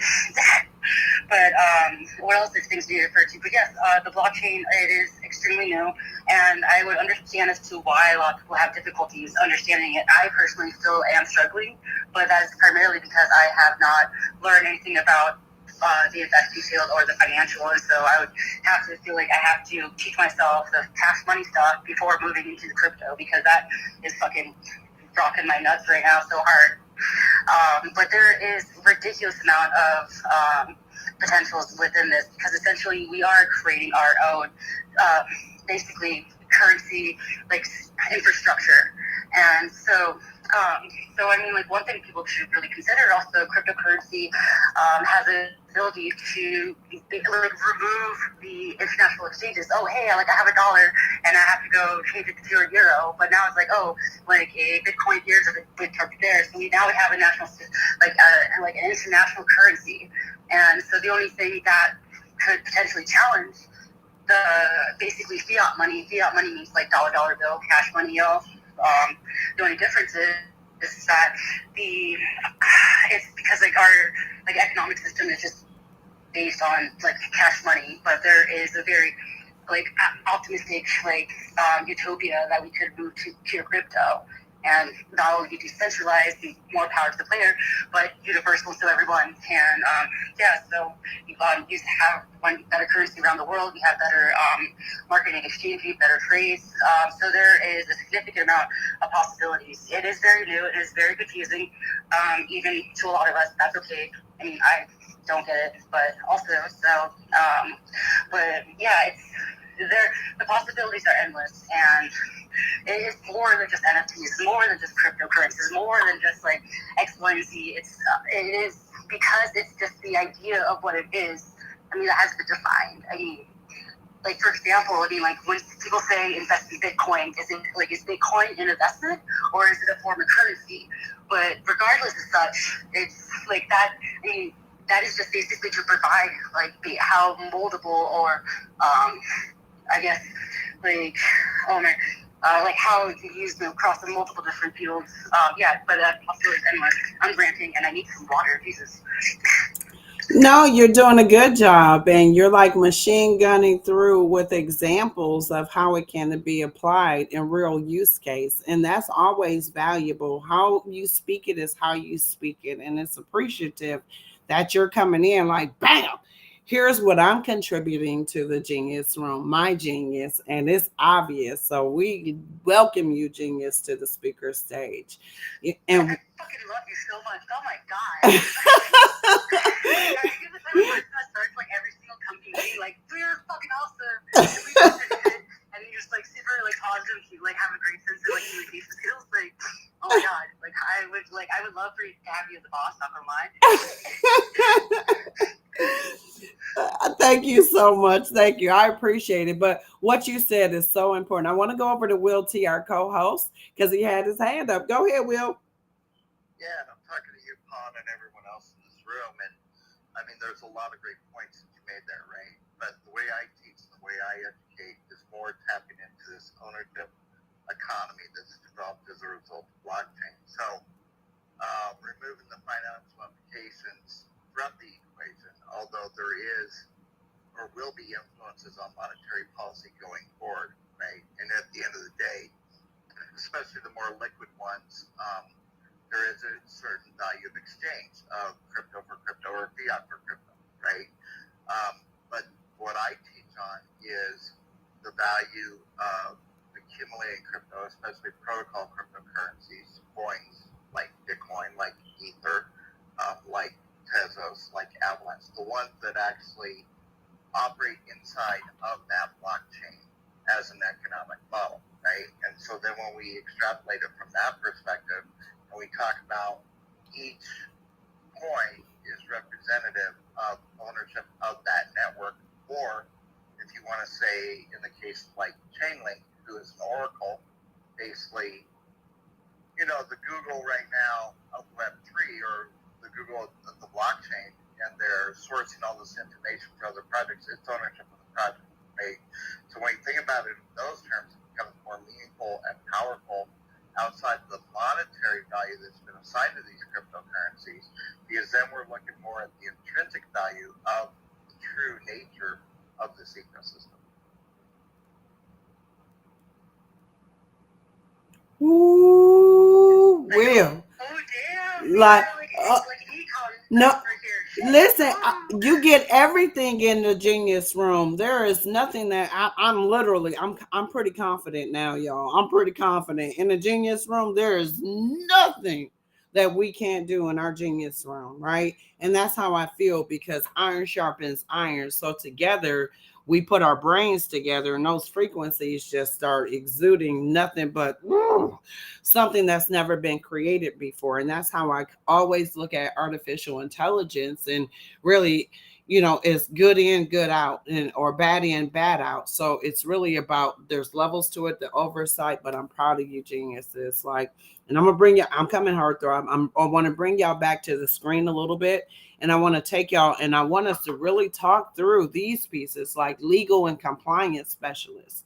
So I want to take y'all to, and I can't show y'all this as much as only because, this is international. I want to be careful with it. But we do have the Restrict Act. The Restrict Act. And again, I'm going to talk to y'all about y'all voices a little bit, okay? All right. Now, the Restrict Act is, people call it the TikTok Act. All right. I don't know if y'all hear all the discuss that's taking place regarding, information and security. So I need y'all to understand that legal and compliance specialists is so important to understand in this digital transformation, and understanding that these laws are changing in the middle of the night if you allow them to. So like we've said to, people in the United States, make sure that you're at least send an email. Make your voice heard, because right now I feel, I don't know, because I don't hear people saying, mine is Immersion. Now, Immersion come on here and he's like, the legislative powers and this and this.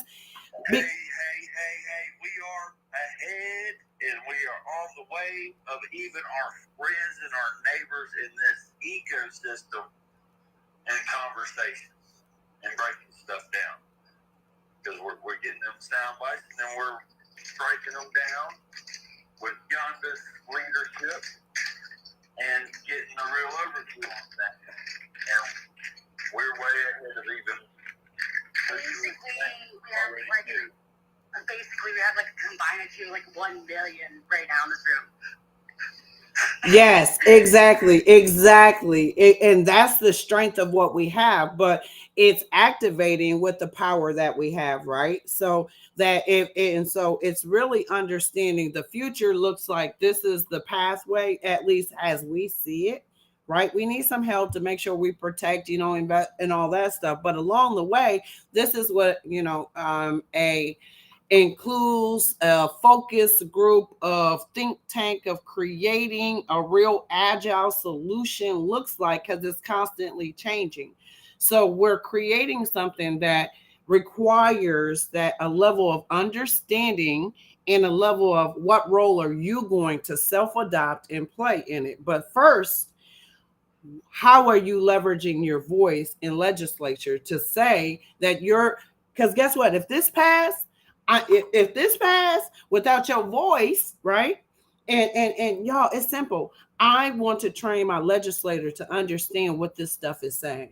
I forget it. Let's just let's water it down that simple, okay? I'm going to listen. This is what this is really saying. I know what they're saying here, but let me break this down. This is who I am, and I've been working at this for a minute. Oh, okay, all right. I'm gonna bring you on and let 7,000 folks let them all just educate you. Then, if you don't take my word for it, I got 7,000 ready to educate you on this. When do you find that power in your voice, y'all? And start legislating and letting them know this is one of the single most acts that is going to impact us in the United States, the Restrict Act. Okay. I'm sorry, I got to interrupt. You're going to have to tell me about that, because I have to object to the device and wrote a letter. But what is this Restrict Act? Yeah, what is that? What? Oh, man. Y'all, I love it. No. I love it, because that's what I do. I'm a teacher, y'all. Don't let the what fool y'all. I love that. I love what is that? Oh yeah, I would give y'all more of the tea to it, right? And so essentially, it's our ability, you all, that when you look at when you're transmitting information, right? When you're transmitting information, are you transmitting information? And this is watered down. This is the watered down only because I'm on a public global airway. So because I'm on a public global airway, I am watering this particular down. I've given you the act, the amendment, the summary, and to go and look for yourself, okay, and find it. But the watered down is, when you are communicating, you need to know where the security threats and risks are, okay, with your communication technology. That is so watered down. Pay attention to the Restrict Act and what's being communicated. And I'm going to ask you all to interpret that. And that's really about, looking at the risk of the information you're communicating. Okay. Good conversations taking place today, y'all, and I'm loving it. That's the kind of rebuttals I get for my putting stuff forward. Just shady language like that. I gotta look at it right now. And I always say a couple different things. Communication is the receiver of the information. So if I'm communicating you verbally, you're going to interpret this information and then you're going to regurgitate, and that'll be your feedback to it. It's the same way when you're reading the information or having that information read to you. You're going to draw a conclusion from that information you received. Go ahead, Emergent. I'm sorry. No, you can't go, Emergent. Hold on. Wait a minute. Hold on. So this is a good conversation that we're having. Go ahead, Will T, and then we're going to head down to Heartthrob. Yeah, to go to congress.gov. Congress.gov. Search for S686. That's the document. That's the legislation Leon is talking about. So congress.gov, Senate Bill 686. And then will you please link it to the tweet, like the nest? So, because some of us are stupid, or just like some of us have been out like doing laundry at like 3 a.m. in the morning. So, yeah, thank you so much. And there's a call to action from S.686-Restrict Act 118 Congress. Okay. So, part of leading folks, right, and leading folks with understanding current legislation, laws, understanding what could impact the information I gave you yesterday, because everything I tell you yesterday could be replaced depending upon laws, and then I have to communicate differently as of what's taking place. So again, to project leaders, to founders, to CEOs, to members, team members, you have to do your due diligence and make sure that compliance and that's a job, y'all. That's all I'm doing, y'all, is I'm just going through and I'm taking y'all through jobs in Web3.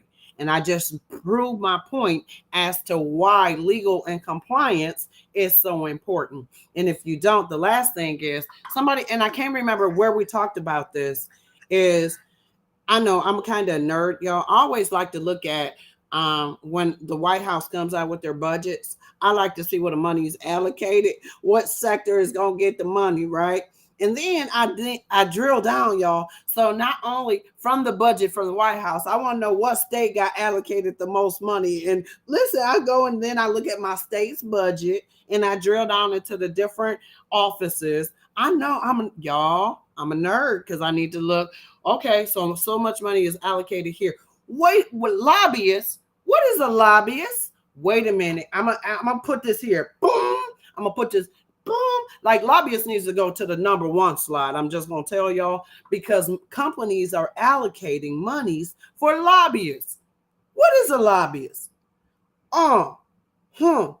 Is that somebody that's gonna lobby on the behalf of the company's interest?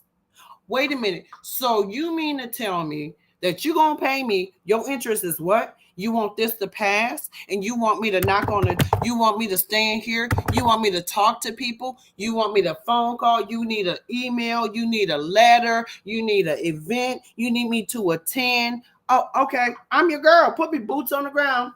I'm representing the lobbyists for XYZ company. Have y'all not paid attention to the budgets? Pay attention to the money, y'all. Pay attention to the budgets. Understand lobbyists is a job, especially in Web3 of such an emerging technology. Woo! what kind of lobbyists would there be for Web3? Woo! What kind wouldn't there be, right?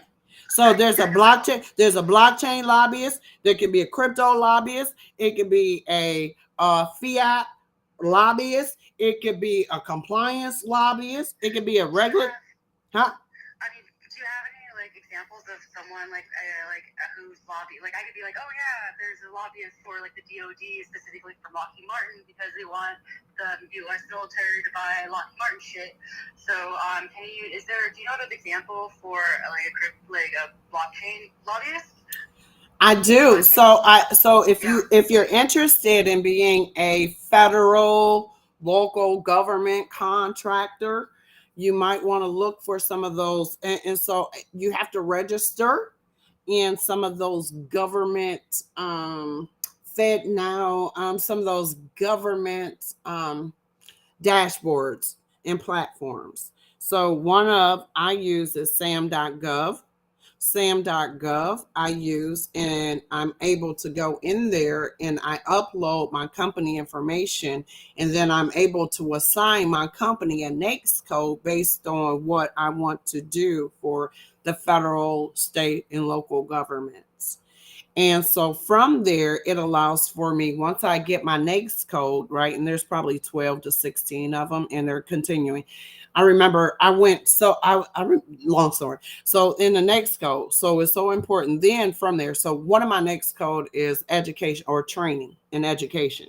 So, and then for companies, do you need me to train and educate your internal customer, or do you need me to train your external customer, right?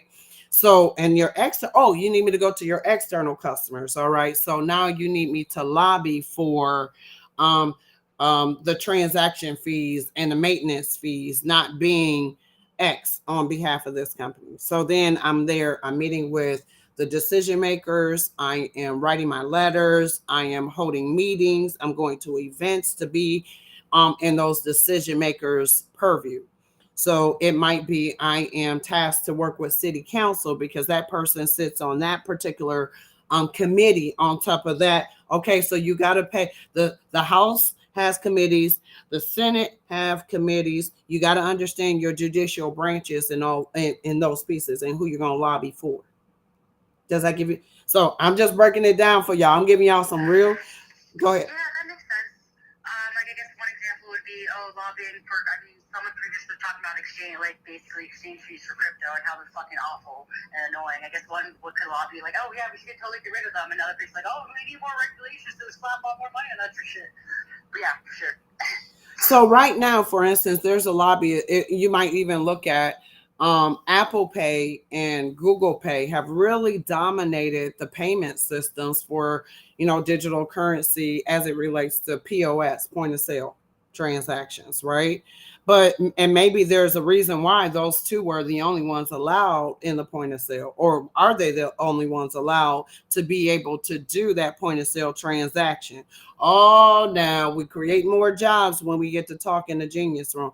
Y'all, it is 7:47. I'm so sorry. Oh, Hector, go ahead, because I'm just over right now. I'm sorry. No, you're preaching. I'm really enjoying what you're saying and unpacking a lot of what it's really important. I mean, Web3 is a very diverse field, as you can hear. There's ways for you to bridge your careers, which you're likely in Web2 and bridging into Web3, because as you can see, a lot of skills can be transferable to Web3, right? Lobbying, right, in particular. It's something that Web3, I would say, needs more of, because there is a severe lack of education with our legislators, where they're looking at Web3 as a threat, when instead it could be a benefit. It could be a benefit for their communities. It could be a benefit. And it's unfortunate that our country has taken a different approach to Web3 and is not really educated like they should be. So it's very important. I mean, even within a community level, especially within Twitter, that we formulate a sort of lobby, right, where we can kind of get together and identify who's who in our government, who has important votes, who do we need to target as far as education, when you're lobbying, you're educating, right? You're educated about a particular product, a particular service, a particular bill, right? And it's really important within this space. There's just more organization in that regard because we're very close for crypto to being banned in the States, right? And I think and I wholeheartedly think it's because there's a lack of education, where within our legislators that they're not really familiar with what blockchain is, right? All they hear is the FTXs, the Lunaterras, and all these rug pulls, and which is a concern, and that's really upon us to make sure that we're educating others to be careful about what they're looking into, what they're investing in, or what kind of protocols they're looking into. But it's important because the reason I say that is because as we start transitioning into a digital world, we have to make sure that that opportunities are there for us, because the jobs and everything is shifting into this new reality where everything is going to be digitized. And if we're not careful, we would if we're not careful in educating and letting our legislators know the importance of being ahead of this in this industry, we will lose out on a huge opportunity, a once in a lifetime opportunity. So I love how we're unpacking that lobbying and really kind of understand what that means, because we hear it all the time as a buzzword. Oh, lobbying in Congress, but what does that really mean, right? Well, it could mean a lot of things, but and Web3 in particular just needs more of organization, more groups that kind of come together and really kind of try to push this industry forward. Because if not, we have to we would allow just the wrong representatives, right, to represent this industry, like Sam Bankman-Fried, who was who had nefarious, he had bad intentions, and he set us back himself, right? And he was doing the majority of lobbying for Web3, and look at what he's done, and look how he's single-handedly almost, destroyed Web3 in this country, right? And it's unfortunate, but I love how we're kind of unpacking that and really kind of getting into the weeds of the importance of lobbying and just making sure that we're educating others. But yeah, that was great. I really enjoyed that.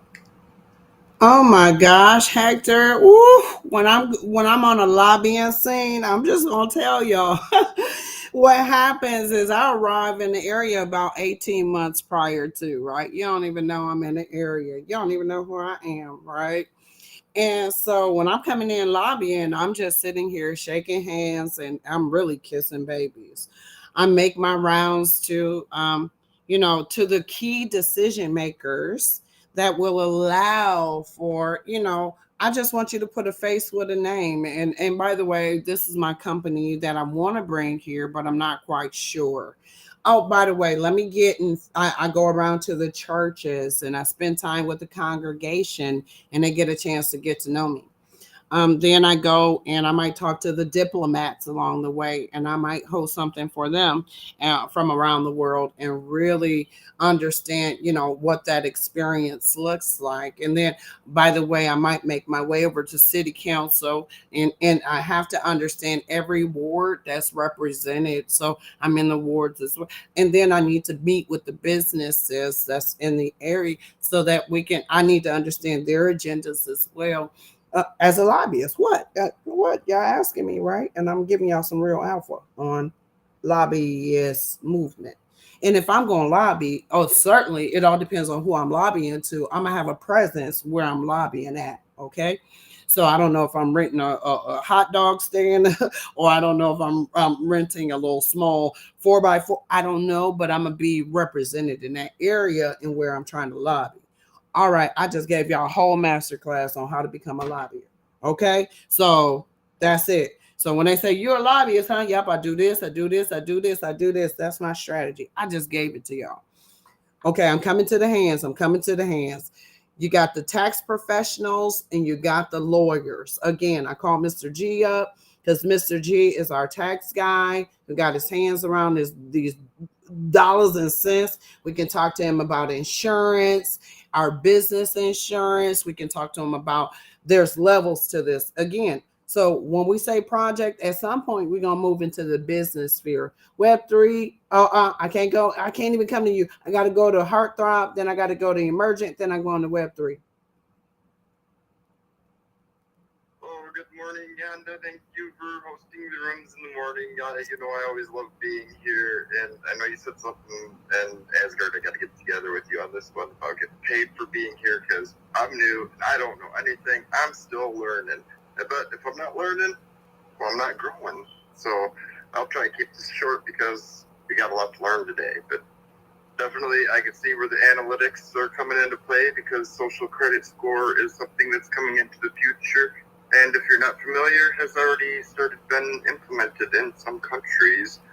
NFTs may be the only true token gating in the future, may be the only true decentralization, because of what Pond was saying, the NFT's personal number. And there's definitely a lot going on. And like, I started a project in the AI, and jobs and careers. Well, that's definitely something I go on to rant about. But I'm going to keep my personal thoughts out of this one. But definitely, research is one thing I like to do. Connecting people is one thing I like to do. So I can see where the lobbying comes into play for something that I like to do, because I like to come into play with the facts, which is why I love being in this room, learning the true alpha, not the fluff alpha that everybody wants to know. And I'll leave it at that for now. Thank you. Woo, Heartthrob came in here. I appreciate you, my friend, because you just said a lot, and that's what we do. We try to ensure that we fact check the information that we're talking to our community about. We are the Genius Room, y'all. We're iron sharpens iron, and it's such a pleasure to be here. Go ahead, Emergent.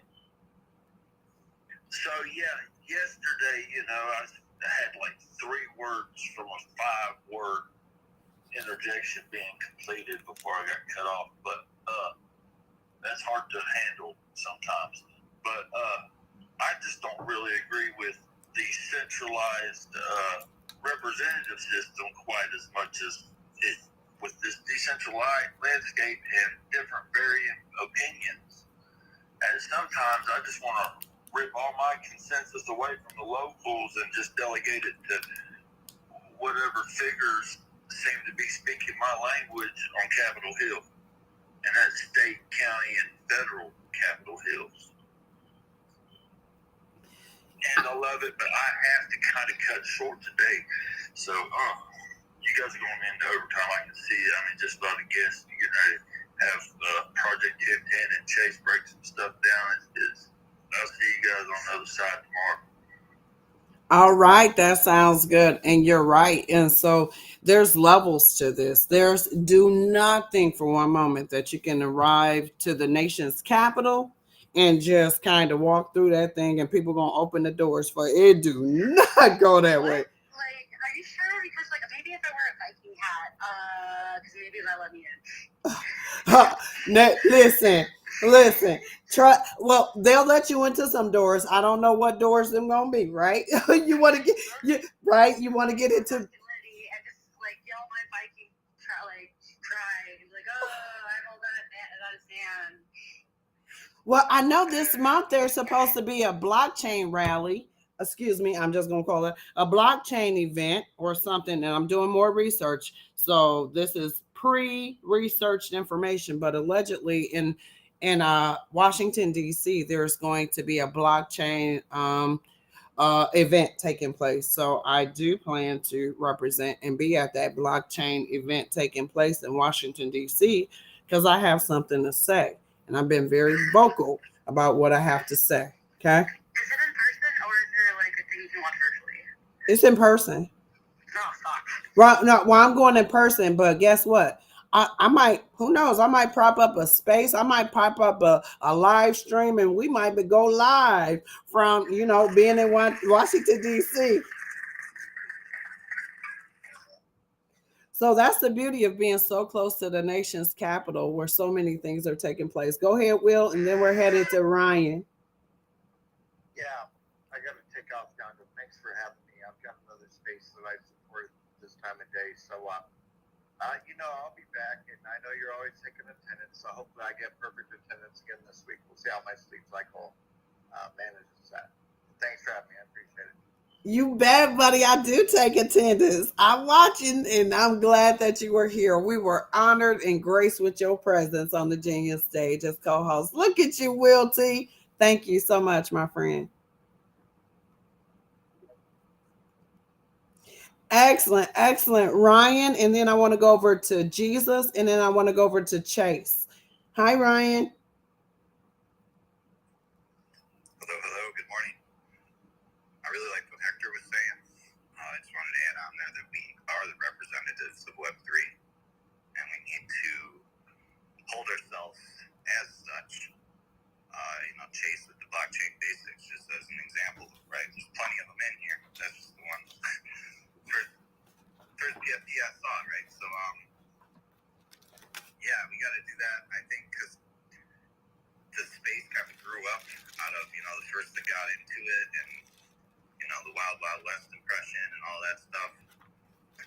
So I got to the point now, like, if I'm looking at a project, something I consider is what would the world think of this thing, right? So it's not just me.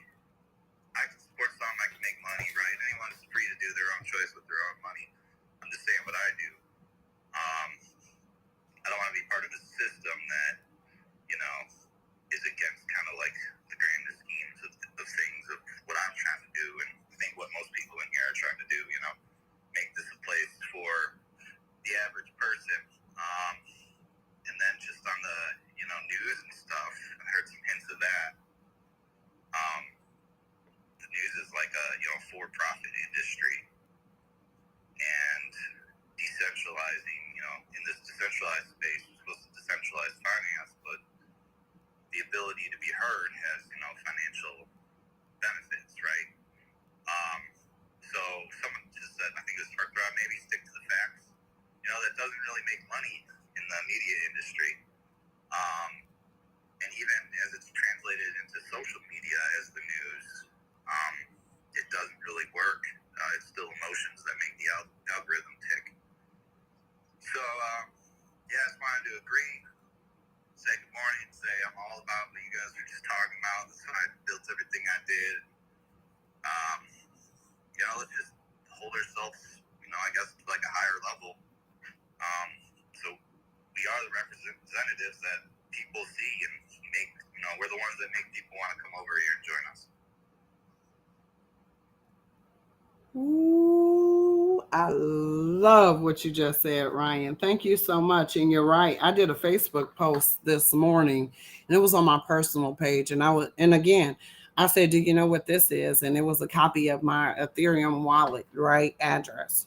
And I want people to say, not see just a string of numbers and characters, but I want them to like, well, I don't know, why is she posting, like, what is this all about? Yeah, because y'all watching TV right now, and y'all watching the propaganda, y'all watching some other stuff. And so then I start to say, okay, that's where the whirlwind happens. So you get sucked in the whirlwind because you're looking over here, and I need y'all to focus here. I need y'all to focus here. And when I say S686, the Restrict Act, and all I'm saying is, listen, at this point, I'm just like, maybe I will generate a letter, right? If I have to, and put it on my website, and you can just send that to your congressperson. And here's the words you want to say, right?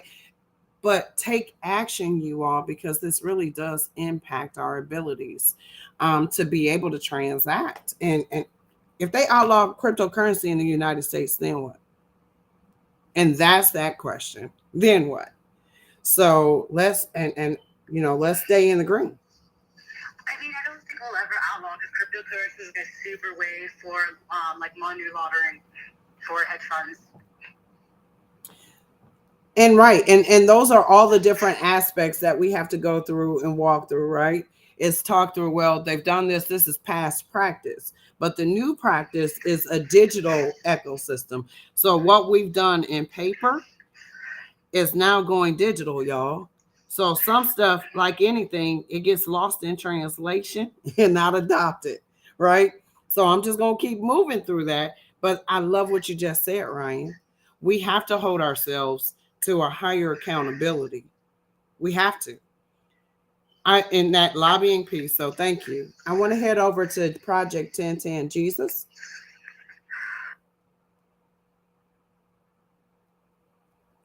I'm here. I was having a little bit of difficulty moving the new button sign. Good morning, everybody.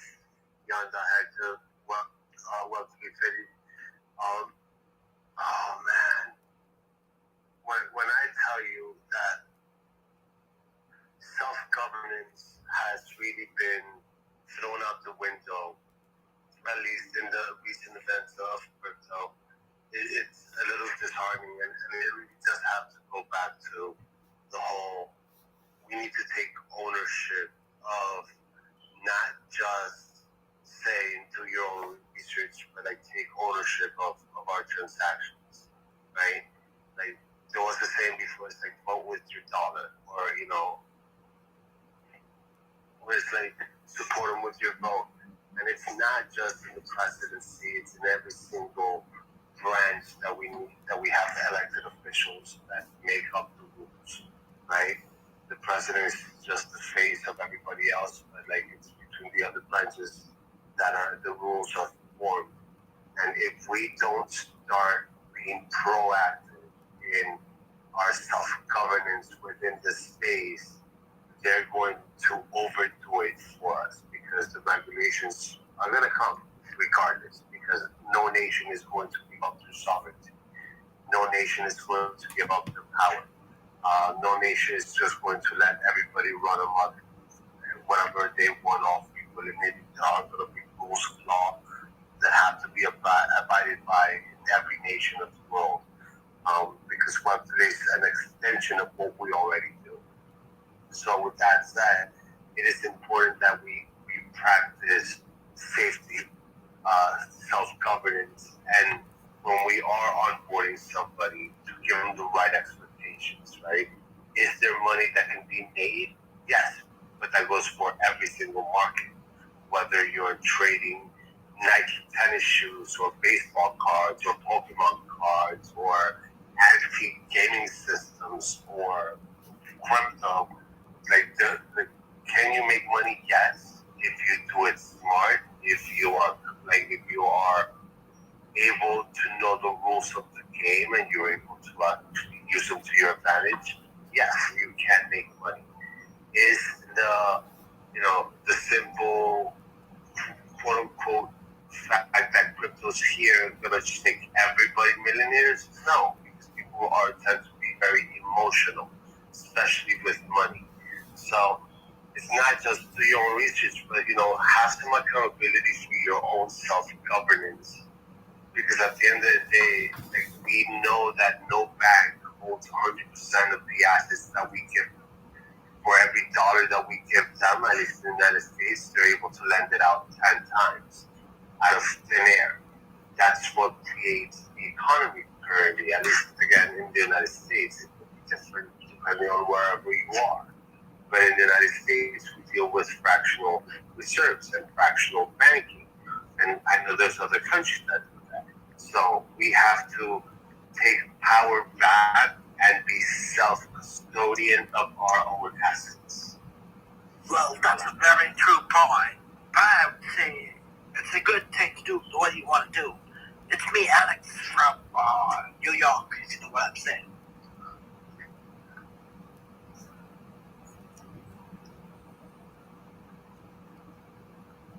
All right. So sorry about that. I was in the middle of a tweet. I'm sorry. I was just like, y'all need to come get this job. It's free.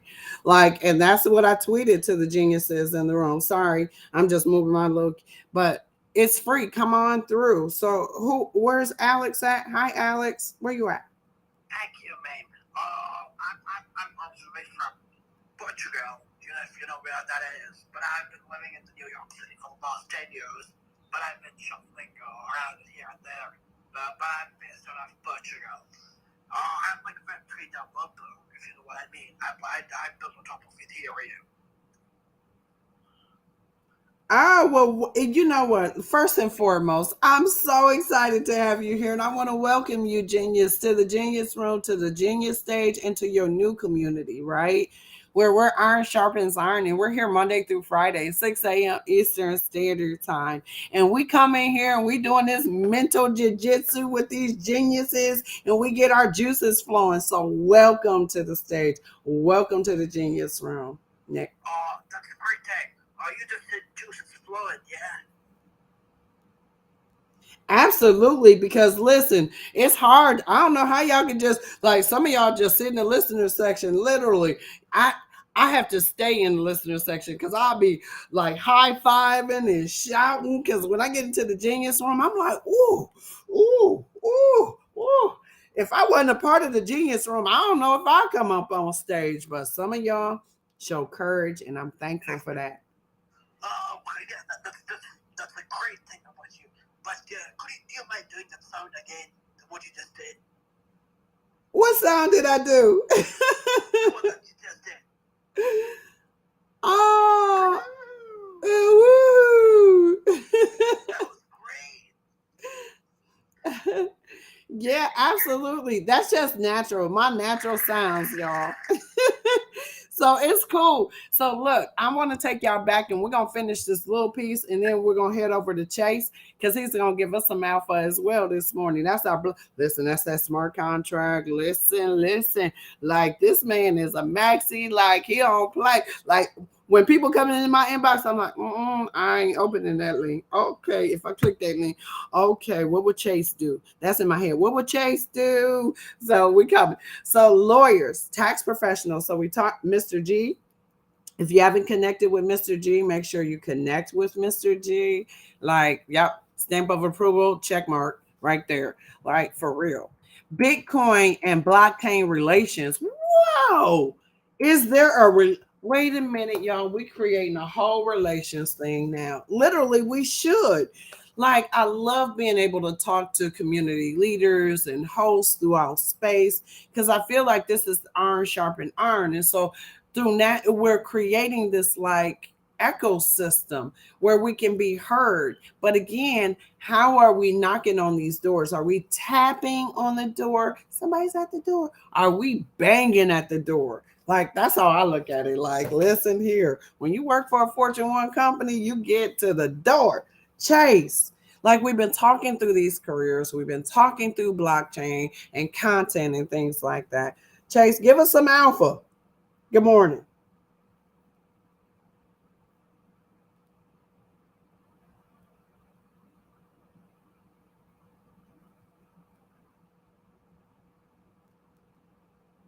Chase, you there? Oh, I hate when he rugs. Oh, all right. I'm going to put him down here to speakers. And then if his mic works, I can bring him back up. All right. But we're going to keep on moving. So, Chase does smart contracts and things like that. And so cool. You all, as we like finish this in this last line, they just went through blockchain and cryptocurrency. The careers are emerging, especially for women in tech. So women, let your voices carry. Be confident. Partner with each other if you like, right? Iron sharpens iron. Like these companies out there, I think so I just became I'm claiming it. I just became a part of Google. I've been doing stuff with Google. So I guess like with the tech, I'm doing some stuff with Binance. So I'll be finishing up my Binance stuff and then I'll show y'all some of that stuff that's going on as well. And some more partnerships, but I'm taking my time and I'm vetting partnerships. And what I can tell you all is when somebody does come to your DMs, into your DM box, I know, let me just walk you through just some journeys along the way. At first, for me, when I see somebody in my inbox, I'm like, oh my God, somebody's in my inbox. Woo! And I'm like, yeah, finally, yes. Okay, I'm just being real with y'all, okay? So then I sit back and I say, okay, what's the messaging? Because before I wouldn't let nobody through. So you have to set your inbox up. Like if we're connected, you can send me messages. If we're not connected, I couldn't see anybody's message. And I did that for a whole year because I wanted to connect with people I knew already. After Are you referring to your LinkedIn inbox, your like Twitter inbox, or which one's this like which one are you referring to? I go to both of them. They're all literally. Other than your Discord like inbox, right? Right, exactly. Listen, and I'm sure that's imploding right now. Nope. Yep, but absolutely. You go to those inboxes, my LinkedIn or my Twitter or my Facebook or my Telegram. But, and the team just kind of navigates through those things, y'all. But I'm just going through and I see it and I'm like, oh, this is so cool. Then I say, okay, so now they have a link. So do I want to meet the person individually first? Do I want to meet the person first? Right. So I want to say, okay, this person is, I can see them. I know they're real. Do they have a LinkedIn profile? Because that becomes a little more real to me when I'm able to kind of connect that. Or how am I doing that? Right. So then I'm like, okay, but they got this link in the DMs and then they'll create special codes for you to come in and they will start to like you're now engaging with this platform. So now you need to decide, are you going to bring in like but I want to know the team. So before I even because it takes time, I got to read through the white paper. I need to understand this project, and I'm looking through the white paper. I'm looking for the feeling. So I need to know inside of me. I'm looking for something innate inside of me that says this is a signal of this is go. Because don't be starry eyed from the initial response. Somebody's in my inbox and they want to collaborate with me, right? So I need to analyze. I need to read up on the team. I need to be able to follow the team. I need to research if they have an app associated with them. When was the app created versus why are you hiring now 5 years later? I've got questions, right? So I'm just teaching y'all a little bit to slow down, to speed up. And I'm just giving you some natural. And maybe it's just me. Maybe I just feel that way when somebody's in my inbox saying, hey, I want to partner. Hey, I want to collaborate. Hey, I got money. Hey, I got jobs. Hey, I got this. So I do have some jobs to present to you that 4 projects have come to me and said they need help. But I haven't vetted the projects all the way through yet to say this is good for our ecosystem. I don't know. Y'all tell me. Maybe I'm holding it too close to the vest. What do you think, Zay? What's your thoughts?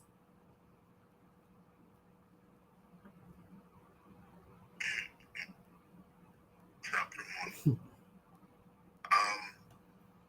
You're gonna have to run that back for me because I'm in the middle of like 6 different things right now. So partnerships, and that's it. So when somebody comes into your DMs and they want to collab and it's moving very fast and so all of a sudden take the emotion out of from the pure excitement somebody's in your DMs, but how do you walk through that lead? For instance, that lead to a partnership, that lead to a collaboration, that lead. So I want the team, and how do you slow down the speed up and not get excited and click the link? Talk to us. Yeah. So first things first, you have to control your emotions. I have a terrible saying with business, but shit, it's one that I abide myself by. If y'all listen to Biggie, it's a line that says, 2 dicks don't mix with no bitch. And what that means is, in business, this feeling shit don't mix with black and white, with the business aspect. So all emotions that you have, whether good or bad, is gonna cloud your judgment. So that's the motto that I go about. Even with my partners, like they get all, nitpicky with one another, and emotions get involved. Like we get passionate about what we do, but you gotta take all of that out, separate it. Like it's 2 lines on the motherfucking street, and you're on one side, which is emotional, and the other side is business. They don't mix. So you have to learn how to curb your emotions, regardless. It could be somebody it could be Elon Musk saying, hey, I got $1 billion for you to help me get Twitter off the ground and get it right. Curb that enthusiasm, you know? So keep practicing that. Now, secondly, somebody comes into my inbox saying that, well, one, you have to look at the structure of the email too, or the message. That will give you a good sign on if this is someone who is legit in terms of working with you, because we've all done actual business dealings. You know how some people are, how people maneuver about their business. You know the type of questions that they'll ask. You know, what have you done? Background. You know, shooting ROI on whatever I'm investing to or moving into. Like, if someone wants to partner with me because they see I have a benefit that they can leverage, I'd like to also see what it is that they have already done. Now, from that message, I should have a name of that person, that point of contact. I should have a name of that company. That's all I really need to go ahead and do my own due diligence and not have to click any links that is within that message. So just gather the information from within the message, go do a Google, LinkedIn, whatever search. If these people are legit, they're going to be somewhere. They have to be somewhere, right? So you go ahead, do your little due diligence, and if it's legit, it shouldn't take that long, right? In terms of verifying if it's legit or not. Now, if it's a good partnership, that's the next step.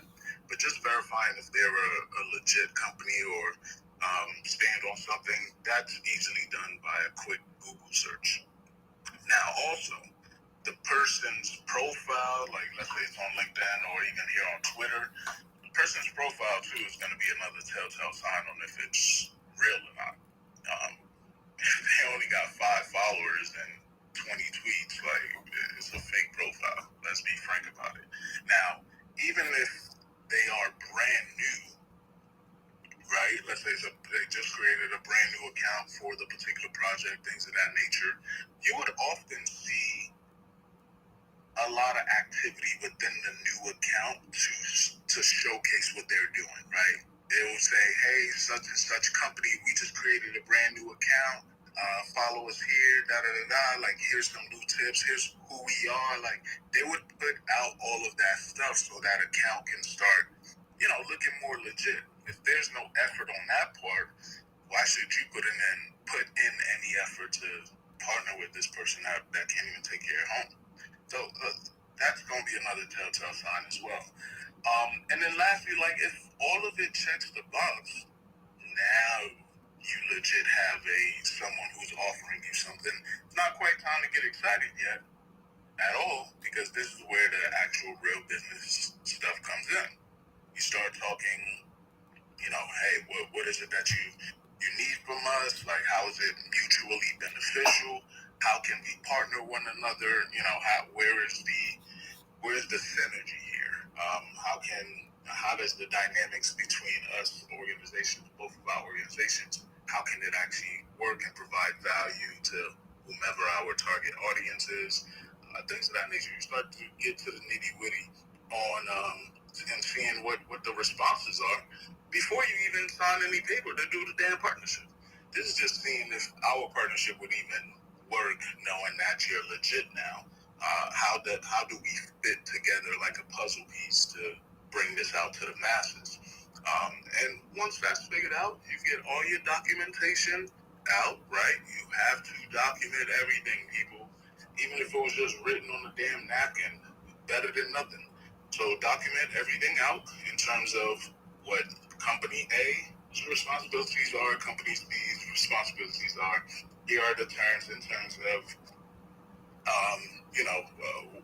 what obligations we have to one another, who gets paid what, profit split. Here are the terms and conditions in terms of, something happened all the way down to force majeure that's unforeseen. Like, how is that going to be resolved? If we want to break up this partnership, how is that going to be done? Like, actually just sit down and break down all those things. And frankly, like, shoot, even if you don't know what to do or how to do a partnership agreement, One, there's several templates out there, so you can easily do a Google search. Two, you could also have ChatGPT help your ass out. And lastly, which I do fully recommend, just go get you a damn lawyer. We blow money on these dumbass PFPs, thousands of dollars, but we won't go get legal counsel for nothing. Go get some legal counsel, have that thing set up properly so you can protect yourself, protect everybody involved, and get it done properly instead of just going by the whim of it all. It has helped me a lot, making sure that my lawyers review things that before we sign, especially when dealing with these state agencies and such, and even some private corporations. But nonetheless, I know that was a little long-winded, but you gotta first verify if the damn thing is real. And then once ink dries, right, off of that partnership paper, sure, you can have a little excitement. But there's no point in getting excited about something that you don't even know if it's real, you don't even know if it's going to benefit you, you don't even know if it's going to happen. That's a lot of energy to be putting into something there's no guaranteed return on. So that's my thoughts. Oh, wait a minute. You asked.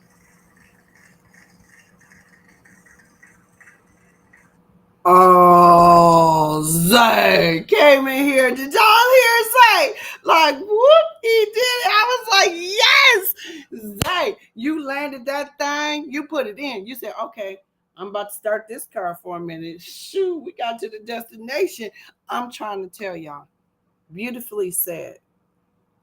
Because it's so important to understand these partnerships and understand when you're signing up for something, you're signing up for a business, you're signing up to be a part of something. So you have to have the right people beside you to assist you in making some of these decisions. And so I love test driving a project for a long while to determine whether or not I want to be assigned with that project. I'll even highlight that project as maybe I'm a part because it's important to see many things for my value system, right? In being protected. So I love what you just said, Zay. That was a thing. That was a vibe all within itself. You gave our listeners a clear roadmap of how they can look at things and looking at partnerships. Again, bravo, bravo. I want to go to the hands. Hector, I don't know who was next. Was it Pawan? It's like, yeah, just tone. Yes. Like people keep on missing that. Like a tone, pawn, porn, punani. But I just want to say thank you so much for doing this. Holy crap, I just randomly ran across your space, and holy shit, I am a fan, and hopefully my insomnia hits in all the time because yeah, I'm in Colorado, so 2 hours behind, but holy crap, you're amazing and I love you. Like everything about you and all what you do in space, to the extent that some of my followers followed me here and they're like, oh my god, yes. So yeah, I'm just letting you know, my followers are thanking you that they followed me. Anyways, you're amazing. I have to go drink coffee, take my dog for a walk and stuff. I hope I'll catch you again. I'll try. Yeah, no, I feel like I definitely will because it's cool. Thank you so much. Oh my god, I love you. Oh my God, Queen, I love you more. Like we had this whole synergy going, and I'm like, man, look at you. You more than a nerd. You're extraordinary. And most people think, oh, they're like, oh, I just happened to come across. I'm like, girl, if you didn't feel that gravitational pull on you to come into this room, it's not an accident you wound up in this room. Thank you. Yeah, thank you. Oh my god, thank you so much. Bye. Good morning and good night, everybody. Definitely, I'd like to connect with you. I'd send it to you. Okay, cool. Yeah, for sure. I'll check it out. Oh, bye-bye. Thank you. And that was amazing. Chase, I know you had said something earlier, Chase. So at least I was asking you some questions as our Web3 smart contract Maxi. Hey, how you doing, Chase? Good morning. I was getting calls in and out from my dispatch and everything, pretty much trying to get settled into my daytime job. But yeah, okay. So No, we were talking through today. It's about those blockchain jobs and content and data, but specifically, like when you're looking at partnerships and stuff like that from your vantage point as a smart contract maxi. It has to make sense. Like what Jay was saying, I don't know if I would have used Biggie Smalls as a reference, but the partnership would have to make sense. Like, you can't be a project talking about, breast cancer research, and then, your project is about, I don't know, fishing for exotic fish. It doesn't make sense, right? Exotic fish and, breast cancer research, all right, and I mean, you got like logic and common sense to guide you. Even though we all know that there really isn't no such thing as common sense, but we would just have to use like simple logic. Does it make sense to partner up with said company? What is the benefit? Because it has to be a benefit both ways. You would have to benefit, and that company would have to benefit. If that company is the only one that's benefiting out of a partnership with you, then you know what I mean? They should be paying you. So I look at things like that, and I'm very mindful about collaborations also. If I want to collaborate with somebody or another company and everything, it has to make sense. So the things that we do in this space, if it's not to the benefit of both parties, then it's not a fair exchange. Like what Zay was saying, it's like looking at these partnership agreements and getting legal representation. A lot of those documentations and forms, you can go get a free account at PandaDocs. And start working on the outline. Look at some of these other companies and look at some of the things that they're saying, or what they already have written down, like their terms of service, and you can model yours something like what theirs look like, and then run it through a lawyer. So I mean, there's so many different ways that you can go about this, but the main thing is, for me, a partnership, collaboration, it would just have to make sense. I'll land on that. Good morning, everybody.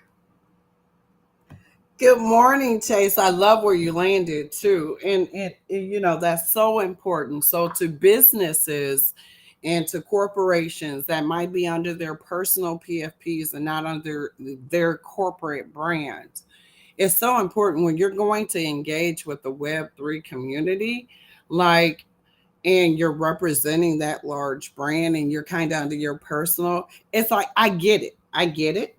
And so, from a partnership standpoint, I just want to, like, I think what I'm going to do is I'm going to take the community that I have for like the Metaverse and Web3 network, and then I'm going to compress it down to, like Will said earlier, 10. And those 10, I'm going to give y'all access so we can vet out these opportunities and vet them out together. So I would rather have more eyes in looking at partnership opportunities for the geniuses, right? And those in opposed to unilateral my eyes. So I guess that would be like if you compress Twitter spaces, Twitter circles down to 10, I guess those would be like my 10 like advisors or people that self-appoint to say, okay, I want to help you vet some of those opportunities. Oh, wait a minute. So what I'm talking about is your systems in your business in order to draw those solutions, because right now it's organic and we have a little time to do it. I want you to begin with the end in mind. Is it sustainable for the future on you operating in that way? Oh, did she say it? She did. Okay. Go ahead, Jesus. Well, I'm gonna let Miss Carrie go first. She did they had to earn the first agua.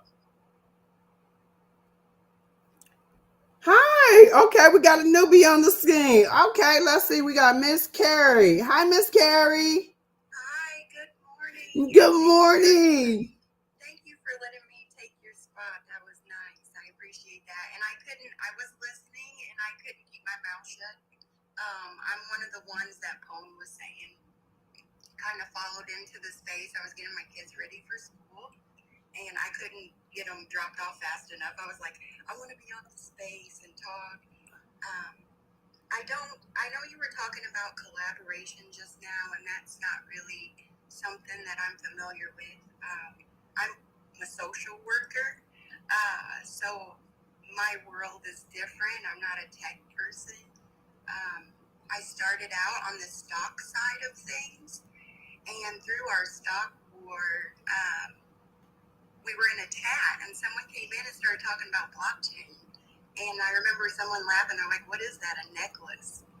You know, we were laughing, and that was 2 years ago. So we didn't know anything about this. So when you were talking about how to introduce the masses, like, we're so early that we remember vividly what it's like just to even hear the word. But I've learned that those who control the technology, they can control the world.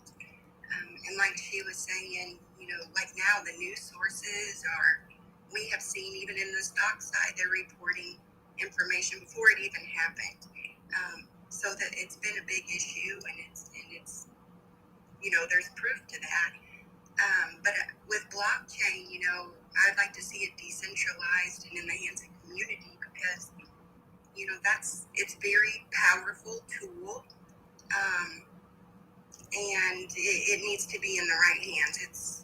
It scares me to think that a system that we're already having issues with taking control of this. So I've learned a way to introduce to the masses this is from what I'm involved in with the stock, but through games, like you were talking about earlier. Through our side, I'm from GameStop, so I don't want to like throw names out there like I'm trying to shill anything, but it's how I connect my learning. But through GameStop, their development on blockchain with a marketplace gives them access to 55 million power-up rewards members. They have sent out NFT packs for games for Gods Unchained to all the members. And so the development of the technology is amazing. So we've watched the development of a marketplace, and now we're bridging with roll-ups, and we have multi-chain games. So what's the best way to teach people is through playing with it. So if you make it seamless, it doesn't even feel like it's an NFT. They start realizing, like Gods Unchained, you can sell your cards and trade, you know. So you're seeing those things change, and I'm glad I've learned about that. And for those of you out there, independent artists on blockchain, think about this. Okay, so D-Revolutions is an independent artist group. It's a kindergarten teacher and her husband and their child, and they do songs together. They reported in 1 week they made more money on using blockchain than 5 years of income combined on Spotify. So that right there, and you're seeing like we have independent films and music, and you're seeing that on multi-chain different areas. And then I'm sorry, I'm kind of highlighting a lot of things. You talked about so many good things. The fight for digital rights. This is scary to me. Like you were saying about the policy, this is what the holdup is from my side, what I'm seeing. They're like the libraries are fighting for digital rights. I didn't know if you guys knew about this. This was new to me. And they're actually in court and everything. And the judge just ruled last week in favor of 4 publishers who are gatekeeping information to rent these books. But they're making digital copies like the Wayback Machine.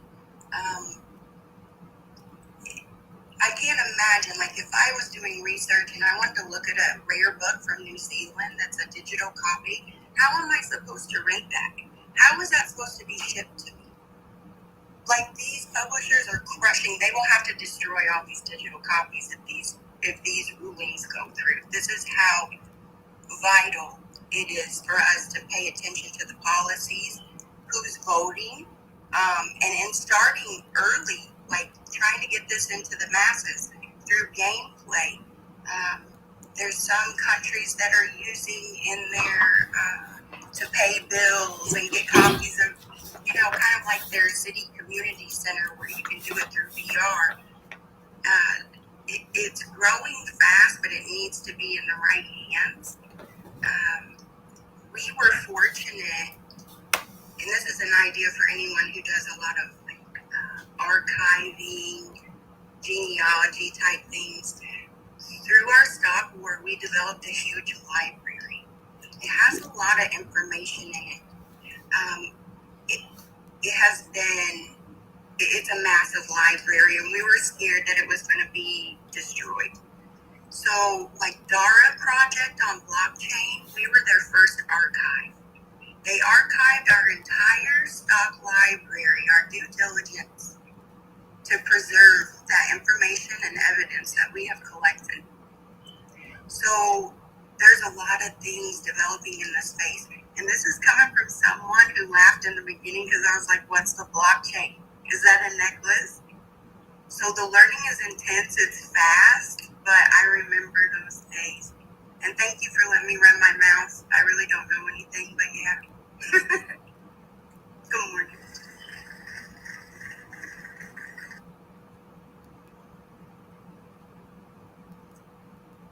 Ooh, Miss Carrie Eve came in here dropping off gifts, y'all. Like, she came in here like, oh, okay, well, y'all want to hear my superpowers? Here they go. Like, you so belong in the Genius Room, Non-Techie Tech. Welcome to your new community. I was messaging some of my friends. I see Nika's down there. I was like, you got to get in here. She's telling us, because I'm not a developer. And I don't do coding, but it's like I've learned this info. I know there's possibilities. We have an entire nation of children that were given Chromebooks. We could do Chromebook extensions and update their books yearly through NFT contracts. We can do university book rentals instead of having publishers gatekeep and teachers only picking their books and getting all the money, even though the information might be crap. Like, why not have these in rental NFT forms that burn up themselves at the end of the contract? Like, I could go on forever, but I appreciate this space so much. I'm glad I followed her in here. I'm glad you did too, Queen. And you know exactly what you're talking about. I spent time in Amazon building a data lake for a higher education university, right? And how to archive and preserve that legacy for the university, right? And then rolling out. So you start with the departments and oh my goodness. Woo. Yes, ma'am. So congratulations on having your database. Are like that's huge. That's huge to have that compression, to be those files and to be able to line them up and preserve them. Like amazing, amazing. Good job. Y'all, this is like okay, I see the hands up. I'm sorry, I didn't okay, Hector, who we got? We have Heartthrob, Project 10 and say. All right, so Heartthrob, we're about to, this is the cool down at 15 minutes. We're going to close down the room at 9. Okay, that bonus hour is going to be over, but I thank y'all. Geniuses, all good things got to come to an end, but y'all showed this show out today, and I love it. Go ahead, Heartthrob. All right. So I'll make this also my round robin as we're going, but yes, definitely the gaming and accidental onboarding is, something that Ms. Carrie was talking about, like in the gamification. That is, I noticed, what helps keep people interested. Multiple other projects are out there. They talk about it. It's a way to keep the community engaged. It's entertaining, it's fun, and it can also be educational at the same time. So I also like to network with a lot of people. I like to make connections. I like to learn. So definitely I'm open for networking with anybody, and I'm always looking for opportunities. So thank you, everybody. for your time. You could be anywhere in the world, and you decided to be here listening to us. And with that, I thank you. Excellent, Heartthrob. You're going to be on that 10. I need you to take a look at some of these offers that come before we submit that to the community. I like that. Thank you, Heartthrob. Next, we have Jesus. Then we go to Zay. What can I say? Wow. When we all doing your research, like, at least for me, I know. Thank you, everybody. We're about to end it for us. Talk to y'all. See y'all soon. Bye-bye. For both parties, and I would like to include